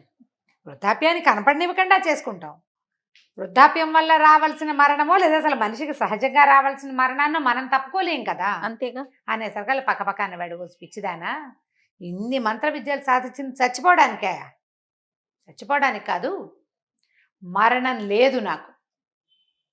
అయితే ఆవిడ కూడా నవ్వుతూ అడిగింది బాలనాగమ్మ, అయితే మరణం లేని మంత్రం ఏదో నాకు చెప్తావా మరి అనేసరికల్లా అన్నాడు, నీకు చెప్పేది కాదు, నేను మరణం లేకుండా సాధించాలంటే మరణం లేకపోవడం కాదు, నా మరణం ఎవరి వల్ల సంభవించకుండా నా ప్రాణాన్ని ఒక చోట దాచిపెట్టాను. ఆవిడ ఆశ్చర్యపోయింది.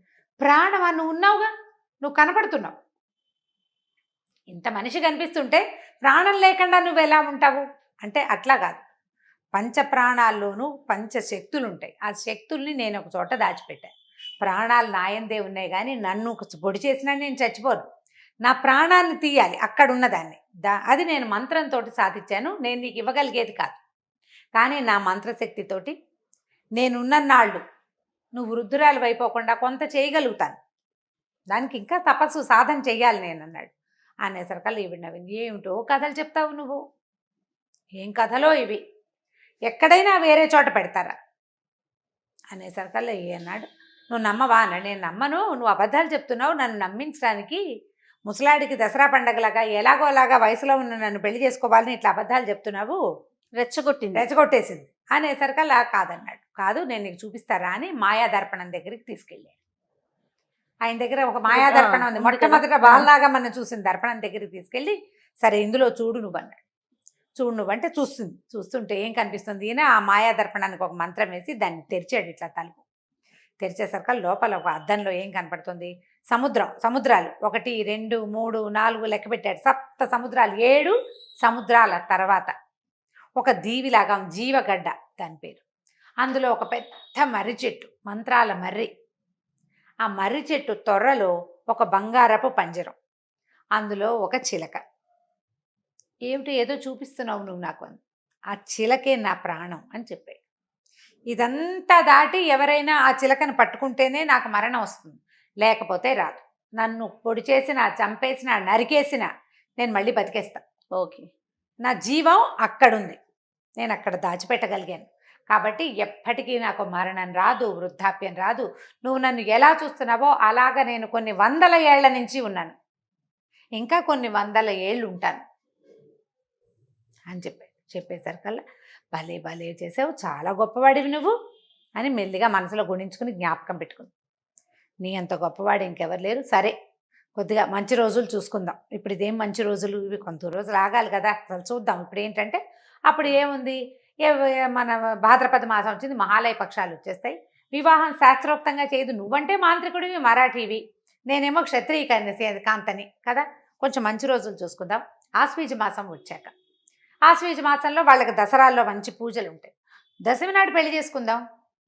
దశమికి అటు ఇటుగా 1 రోజులు ఉంది, 20 రోజులు ఉంది పోని చెప్పింది. సరే, ఈ లోపల మనం హాయిగా కులాసాగా నువ్వు భోజనం చేస్తూ నేను ఉంటాను, నేను కూడా కొంచెం ఆరోగ్యాన్ని సంతరించుకుంటాను అంతే అనేసరికి సరేనన్నాడు. ఇవాళ సరదాగా మాట్లాడాడుగా, మర్నాటి నుంచి ఈవిడ్ని యంగ్గా ఉంచడానికి పూజ చేస్తానని ఒప్పుకున్నాడు. మరి ఈవిడ్ని తనతో పాటు ఉంచుకోవాలంటే ఈవిడ కూడా ఎవరు యంగ్నెస్ ఉండాలి కదా, వృద్ధాప్యం రాకూడదు. ఆయన పూజలు చేసుకుంటున్నాడు. మళ్ళీ 4 రోజుల్లో 3 రోజుల్లోనూ కుర్రాడు వచ్చాడు, పువ్వులు తీసుకుని తల్లి దగ్గరికి వెళ్ళేసరికి నాయన వచ్చావా, నీకోసమే చూస్తున్నాను, ఇదిగో ఇది మాయల మరాఠీ తాలూకు జీవిత రహస్యం.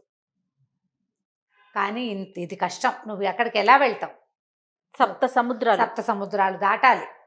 అక్కడ ఒక పెద్ద దీవి ఉంది, అంతో మంత్రాల మర్రి, ఆ మర్రి చెట్టు నిండా పాములు ఏవేవో ఉన్నాయి, ఏవో మంటలు వస్తున్నాయి. దాంట్లో ఇంకా చూడ్డానికే భయం వేసేలాగా ఉంది. చిన్నపిల్లాడివి, నువ్వు వెళ్ళలేవేమో, నీ తండ్రులేమో ఇలాగ శిలలైపోయి ఉన్నారు అనేసరికల్లా కుర్రాడన్నాడు, నువ్వేం భయపడద్దు, మానవ ప్రయత్నానికి అసాధ్యమేమి లేదు. నేను ఇక్కడికి వస్తానని నువ్వు అనుకున్నావా, నేను కూడా అనుకోలే, వచ్చాను చూడు, కాబట్టి జరుగుతుంది, ఏదో ఒకటి ప్రయత్నం చేస్తానని బయటికి వెళ్ళిపోయాడు.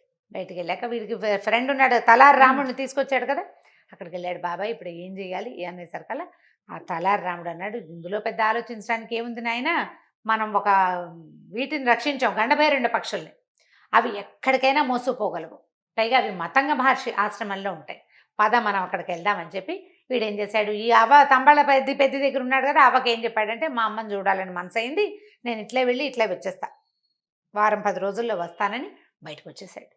ఈ ఇద్దరు ఆగ మేఘాల మీద వీళ్ళు ఎక్కడైతే ఆ పక్షుల్ని చూశారో ఆ గండభైరుండాలు అక్కడికి వెళ్ళారు. వెళ్ళేసరికి గండభైరుండాలు కనపడ్డాయి. వీడు చెప్పాడనమాట, ఇట్లా నేను ఒక చోటకి వెళ్ళాలి, ముందు నన్ను మాతంగ మహర్షి ఆశ్రమానికి తీసుకెళ్ళమన్నాడు. అందులో మగపక్షి ఏం చేసింది, ఆడపిల్లలు కొంచెం పెద్దవవుతున్నాయి, ఆడపక్షి వాటికి ఎగరటం నేర్పిస్తుంది. సరే నువ్వు ఇక్కడే ఉంటూ, నేను ఈ అబ్బాయిని తీసుకెళ్తానని మగపక్షి వీడిని ఎక్కించుకుని అక్కడికి తీసుకెళ్ళి మతంగ మహర్షి ఆశ్రమానికి వెళ్ళేసరికి ఆయన తెలుసుకున్నాడు, కుర్రాడు వాడి చరిత్ర. నాయన మీ అమ్మ అదృష్టవంతురాలు, అంటే నాగేంద్రుని యొక్క కరుణతోటి పుట్టారు మీ తల్లులు, వాళ్ళకి తప్పకుండా జయమే లభిస్తుంది, నువ్వు ధైర్యంగా ప్రయత్నం చేయి, ఈ పక్షి మీదే నువ్వు వెళ్ళిపోవచ్చు, నీకు సమయం మంచిది అని చెప్పాడు. చెప్పేసరికి ఇక వెంటనే ఈ పక్షిని ఎక్కి ఈ కుర్రాడు బయలుదేరాడు. ఆఘమేఘాల మీద వెళ్ళాలి, ఇదేమి తొందరగా అయ్యే పని కాదు, హరిబరిగా అవ్వదు. పక్షి అయితే మాత్రం సముద్రాలన్నీ ఓసారి ఎలా ఈదేస్తుంది, అది అంత ఎగరలేదు కదా, చీకటి పడేసరికి ఎగరటం మానేస్తుంది. అవును, ఆగాలి ఎక్కడో చోట. అంటే 7 రోజులు పట్టేస్తాయి 7 సముద్రాలు దాటడానికి. సరే మెల్లిగా సముద్రాలు దాటుతూ కుర్రాడు పక్షి ఇద్దరు బయలుదేరి వెళ్ళారు. 7 సముద్రాలు దాటారు. దాటిన తర్వాత మహాదుర్గమమైన ఒక ఆ దీవికి చేరారు. దాని నిండా రకరకాల జంతువులు, జీవజాలాలు ఎన్నో, భయంకరంగా ఉంది. ఆ లోపలికి వెళ్ళేసరికి బట్టి ఆ మంత్రాల మర్రి కనపడింది. వీళ్ళు కిందకి దిగక్కర్లేదు కదా, పక్షి మీద పైనుంచే ఉన్నాడుగా. చూడొచ్చు కదా. ఆ మంత్రాల మర్రి దగ్గరికి వెళ్తే మర్రి నిండా పాములే, ఉమ్. ఎన్ని సర్పాలో. పైగా ఉండుండి ఎక్కడైతే ఈ త్వరలో ఇది చిలకుందో, ఆ పంజరం ఉందో, అందులో నుంచి భగ్గుమని ఒక మంట వస్తుంటుంది. ఆ, మనుషుల్ని రానివ్వదు, జంతువులు కూడా లోపలికి రానివ్వదు ఆ చెట్టు. ఆ. ఏం చెయ్యాలి? ఆ మంట ఆగి మళ్ళీ మంట వచ్చే లోపల వెళ్ళాలి లోపలికి లోపలికి. వెళ్ళాలి. సరే, వీడేం చేశాడు, కాస్త అటు ఇటు చూస్తే చాలా దూరంలో ఎక్కడో కాస్త నీళ్లు కనపడుతున్నాయి, సెలయేరు లాంటిది. ముందు అక్కడికి వెళ్దాం పదా అని అక్కడికి వచ్చే సెలయేరులో మునిగాడు. శుభ్రంగా తడిసిపోయినాయి బట్టలు గిట్టలు. వాడి పైన ఒక తువాలు ఉంటుంది కదా, అది బాగా తడిపేసి పిండకండి అట్లా నీళ్ళు ఓడుతూ వచ్చి పక్షి మీద కూర్చున్నాడు. నీకు చలిగా ఉంటుంది, నన్ను క్షమించు, కానీ నన్ను అక్కడికి తీసుకెళ్ళమన్నాడు. ఆ సరిగ్గా మంట ఆగి మళ్ళీ మంట మొదలయ్యే ఒక్క నిమిషం లోపల ఈ తడి బట్టలతో అయిపోయాడు లోపల. ఓ. వాడి తెలివి, ఆ. ఆలోచన ఉండాలి కదా, భయపడకూడదు. లోపలికి వెళ్ళిపోయాడు. ఆ పంజరం కాస్త చేతపుచ్చుకున్నాడు. ఆ పంజరం తీస్తుంటే పక్షి బాగా అరిచింది, కానీ ఇక ఇంకక్కడ ఏమీ లేవు. వాడు పంజరం ముట్టుకునేదాకానే ఆ మంట వచ్చింది, అది ముట్టుకున్నాక ఇంక ఏమీ తేడా లేదు. ఆ పంజరం ముచ్చుకున్నాడు, పరిగెత్తుకుంటూ వచ్చి పక్షి మీద ఎక్కాడు. మళ్ళీ సప్త సముద్రాలు దాటాలంటే ఇంకో 7 రోజులు. 2 ఏళ్ళు 14 రోజులు. మధ్యలో మతంగ మహర్షి ఆశ్రమానికి వెళ్ళడానికి ఒక రోజు, 15 రోజులు గడిచిపోయింది. సరే, ఇంతలో ఏమైంది, ఈ లోపల ఇక్కడ ఈ వివాహపు ఏర్పాట్లు, పెళ్లి కొడుకుని చేయటం, ఒక 5 రోజులే ఉంది పెళ్లికి. పెళ్లి కొడుకుని చేయటం, మందిరం అంతా అలంకరించటం, అవన్నీ ఆయన మాయమంత్రాలతో చేస్తాడు. ఇప్పుడేం చెప్పిందంటే, మంత్రాలతో అయ్యే వద్దు నాకు,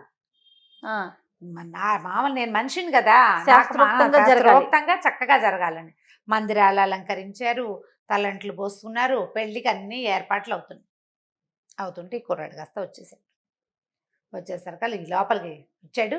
ఆ పంజరాన్ని కూడా చేత్తో పుచ్చుకొచ్చాడు. అందులో పక్షి ఎక్కడికి ఎగరదు. లోపలికి వెళ్ళాడు గదిలోకి, వాళ్ళ అమ్మ ఉన్న గదిలోకి వెనకాల నుంచున్నాడు. అమ్మ పిలిచి మాట్లాడదు కానీ ఈవిడేం చేసింది, బాలనాకమ్మ ఒకసారి నీతో మాట్లాడాలి రమ్మంది. లోపలికి వచ్చాడు మరాఠీ. ఏమిటి మరి నాకు ఎందుకు భయపడుతున్నావు, మనం పెళ్లి చేసుకుంటున్నాం, ఇప్పుడు 4 రోజుల్లో మన పెళ్ళి అన్నాడు. పెళ్లి సంగతి సరేలే, రాత్రి నాకు చాలా పెద్ద పీడకలు వచ్చింది, ఎవరు నిన్ను చంపేశారు అనేసరికి అంటే, పిచ్చా నీకు, నన్ను ఎవరు చంపలేరు, నేను నీకు చూపించా కదా, కావాలంటే చూపిస్తాను పదా మళ్ళీ అన్నాడు. నేను రాను, ఈ గదుల నుంచి బయటికి రావడం నాకు భయం వేస్తుంది అంటే, మాయా దర్పణం తీసుకురండి అన్నాడు. ఆ దర్పణం తెచ్చారు, దర్పణం తెరిచాడు. చూసుకో కావాలంటే అన్నాడు. 7 సముద్రాలు దాటారు, దీవిలోకి వెళ్ళారు, మర్రి కూడా కనపడింది, పంజరం లేదు. చూసావా, నాకు ఇదే కల వచ్చింది రాత్రి, తెల్లవారుజామున నాకు వచ్చిన కల అదే, ఎవరో ఈ పంజరాన్ని తీసుకెళ్ళిపోయారు, నీకు మరణం తథ్యం, నువ్వు నన్ను అన్యాయం చేసేస్తావు పెళ్లి చేసుకుని అనేసరికల్లా ఎవరు వెళ్ళారు అని చూస్తే ఒక కుర్రాడు, వాడు ఆయన మాయాదర్పణంలో చూడగలడు. ఈ మర్రి దగ్గరికి ఎవరు వెళ్ళారంటే ఒక కుర్రాడు, వాడు ఒక 15 ఏళ్ల వాడు. అప్పుడు ఆ కుర్రాడిని ఆయన గుర్తుపట్టేశాడు. వాడెవరు, ఈ కనపడుతున్న తంబళ్ళ పెద్ద వెనకాల వచ్చిన కుర్రాడే. అతను గుర్తుపట్టాడు, గట్టిగా కేకలు పెట్టాడు. ఎవడు ఎట్లా వచ్చాడు, వాడికి ఇది రహస్యం ఎలా తెలిసింది, వాడు వెళ్ళాడంటే నువ్వే చెప్పుండాలని మెడ పట్టుకున్నాడు. పట్టుకున్న మరుక్షణం అతనికి మెడ పెట్టడం మొదలుపెట్టింది, పడిపోయాడు. ఎవరో నా మెడ నొక్కేస్తున్నారు. ఆ కర్టెన్ వెనకాలే దాక్కునున్న కుర్రాడు ఆ చిలకని ఇట్లా మెడ పట్టుకుని వచ్చాడు. వచ్చి, నువ్వే చెప్పావు నీ చావు రహస్యం, ఎంతటి వాడికైనా మరణం తప్పదు, నువ్వు కొన్ని 100 ఏళ్ళ నుంచి బతుకున్నా నా చేతిలో చావడానికి సిద్ధంగా ఉన్నావు. 15 సంవత్సరాలు ఒక పసిబిడ్డకి తల్లిని దూరం చేసావు, కొంతమంది స్త్రీలకు భర్తల్ని దూరం చేసావు, ఇలాంటివి ఎన్ని పాపాలు చేసావో, వదిలేరా ఇదంతా నీకు ఇచ్చేస్తానని బతిమలాడతాడు మరాఠీ. అయినా సరే కుర్రాడు వదిలిపెట్టాడు. ముందు రెక్కలు విరిచేస్తాడు, చేతులు 2 కాళ్ళు విరకొట్టేస్తాడు, తర్వాత మెడ విరిచేస్తాడు. ఇతను కాస్త చనిపోతాడు. ఈ చనిపోగానే మరాఠీ ఆ మందిరం అన్ని పక్కల నుంచి డమ పడిపోతుంది. మందిరం పడిపోతుంది, అతని మంత్రాలతో నిర్మించింది. ఆ లోపల వాళ్ళంతమంది ఆడవాళ్ళు ఉన్నారు, మాంత్రికురాళ్ళు, పనివాళ్ళు, అందరూ కకావికలుగా పరిగెట్టడం మొదలుపెట్టారు. అరుపులు, కేకలు, గందరగోళంగా. వెంటనే అబ్బాయి అన్నాడు, అమ్మ బయటికి వెళ్ళిపోతుంది, ఇది పడిపోతుంది మందిరం అని చెప్పేసి తల్లిని చేత్తో పుచ్చుకొని బయటికి లాక్కొని తీసుకొచ్చేసాడు. ఎప్పుడైతే వీళ్ళు బయటకు వచ్చేస్తున్నారో, ఈ బయట ఉన్న బోళ్ళంత సైన్యం, గుర్రాలు, ఏనుగులు అన్నీ బొమ్మల్లాగా అయిపోయినాయి, రాళ్లలాగా, అందరూ మనుషులాగా అయిపోయారు. అవి కాకుండా ఇంకా ఈ మందిరంలో చాలా శిల్పాలు చేసి పెట్టాడు అతను, స్త్రీలని, అందరూ మనుషులుగా మారిపోయారు. కొంతమందికి అయితే అసలు వాళ్ళు కొన్ని 100 ఏళ్ల నాడు తేబడిన వాళ్ళు, ఈ ప్రపంచమే తెలియదు పాపం వాళ్ళకి. అందరూ ఇప్పుడు స్పృహ వచ్చేసింది మనుషులు అయిన తర్వాత తెలుస్తుంది ఇదంతా పడిపోతుందని. ప్రాణభయంతో మనుషులు పరిగెత్తేస్తారు కదా, నేనెవరు, ఎక్కడి నుంచి వచ్చాను, వీళ్ళెవరు, ఆ ఆలోచన ఏమి ఉండదు, పరిగెత్తటమే. ఎవరు దొరికితే వాళ్ళు చేయిపుచ్చుకుని పరిగెడతారు. మొత్తం లోపల ఉన్న ప్రాణాలన్నీ కూడా, శిల్పాలన్నీ ప్రాణాలు వచ్చేసి వాళ్ళు, ఈ మాంత్రికురాళ్ళు అందరూ కకావికలుగా పరుగులు పెడుతూ జనం బయటకు వచ్చేసారు. ఈ బయటంతా చాలా శిల్పాలు, వీళ్ళవే కాదు ఇంకా ఎన్ని ఉన్నాయో, ముళ్ళ చెట్ల రూపంలో కూడా మనుషులే ఉన్నారు అక్కడ. ఎన్నేళ్ళో అదో క్రితమో అతను బ్రహ్మజముడు పొదల్లాగానో ముళ్ళ చెట్లాగా, రేగు చెట్లాగా మనుషుల్ని మార్చేశాడు. అక్కడ ఉన్న ప్రతి ముళ్ళ చెట్టు ఒక మనిషి, కొన్ని వేల ప్రాణాలు, అందరూ మనుషులైపోయారు. ఓ పక్కనేమో ఈ మంత్రాలది మందిరం ఉంది కదా, అదంతా పడిపోయి గందరగోళం, అదంతా పొగ పైకి లేస్తుంది, నల్లగా పొగ. ఈ కుర్రాడు మాత్రం పరిగెత్తుకుంటూ తీసుకొచ్చి అమ్మ నాన్నల్ని గుర్తుపట్టగలంటే గుర్తుపడుతున్న ఆవిడ భర్తల్ని చూడంగానే కార్యవర్ధరాజు కనిపించాడు, బావగారులు అందరూ కనపడతారు. ఆవిడ పరిగెత్తుకుంటూ వెళ్ళి భర్తను కావలించుకుంటాడు. అప్పుడే జరిగినట్టుంది వాళ్ళకి, ఏం తెలీదు. వాళ్ళకి ఏం తెలిసి 15 సంవత్సరాలు గడిచిపోయిన సంగతి తెలియదు కదా. ఆ పాపం మనుషులైపోయిన స్త్రీల పరిస్థితి కూడా అదే. సరే అక్కడి నుంచి మొత్తం తెలుసుకున్నారు. తెలుసుకుని ఈ ఎన్నో తరాల క్రితం తీసుకురాబడిన వాళ్ళందరినీ కూడా తమ రాజ్యానికి తీసుకెళ్ళారు. మీరు మా దగ్గరే ఆశ్రయం పొందండి, లేకపోతే ఇంకా ఎన్ని వందల ఏళ్ళు ఇలా ఉండేవాళ్ళు. అప్పుడు ఈ కుమారుని కావలించుకున్నారు నాన్నలందరూ. మొత్తం అందరూ కలిసి ఈ 7 రాజులు, ఈ కుమారుడు, బాలనాగమ్మతో పాటుగా అక్కడ ప్రాణం వచ్చినటువంటి అందరినీ తమ రాజ్యంలోకే తీసుకెళ్ళిపోయారు. వెళ్ళిపోయిన తర్వాత ఈ పిల్లవాడు బాలవర్ధరాజు పులిని చంపి ఒక రాజ్యంలో ఆ రాజుగారు అమ్మాయిని పెళ్లి చేసుకుంటానన్నాడు కదా. అప్పుడు ఈ విషయం చెప్పాడు. తలారి రాముడు ఉన్నాడు కదా వీళ్ళతో పాటు, అతను ఫలానా రాజ్యంలో రాజుగారు అమ్మాయిని మన అబ్బాయికి ఇచ్చి పెళ్లి చేస్తామన్నారంటే సరే వాళ్ళ ఉత్తరం రాసి వాళ్ళు వచ్చి ఈ అబ్బాయికి ఇచ్చి వివాహం చేశారు. వీళ్ళంతా కలిసి అక్కడికి వెళ్ళి పెళ్లి చేసుకున్నారనమాట. కుమారుడికి వివాహం చేసేసి అప్పుడు వాడిని యువరాజుగా పట్టాభిషిక్తుడిని చేశారు. తర్వాత మిగిలిన పెద్దమ్మలందరికీ కూడా సంతానం కలిగింది తర్వాత కాలంలో. కానీ ఆ వంశంలో మొట్టమొదటి మనవడిగా పుట్టిన బాలవర్ధి రాజుకే వాళ్ళని తండ్రులను రక్షించినందుకు అతనికే రాజ్యాన్ని ఇచ్చారు. కథకంచికి మనం ఇంటికి. సూపర్, చాలా బాగుంది రమ్మగారు. సినిమా కూడా ఉంది కదా, ఇంట్రెస్టింగ్ గా ఉంటుంది. అవునవును, పుస్తకమైనా సినిమా అయినా ఏదైనా సరే చూడొచ్చు, ఒకసారి చూస్తే బాగుంటుంది. థ్యాంక్ యూ రమ్మగారు. నమస్తే. నమస్తే.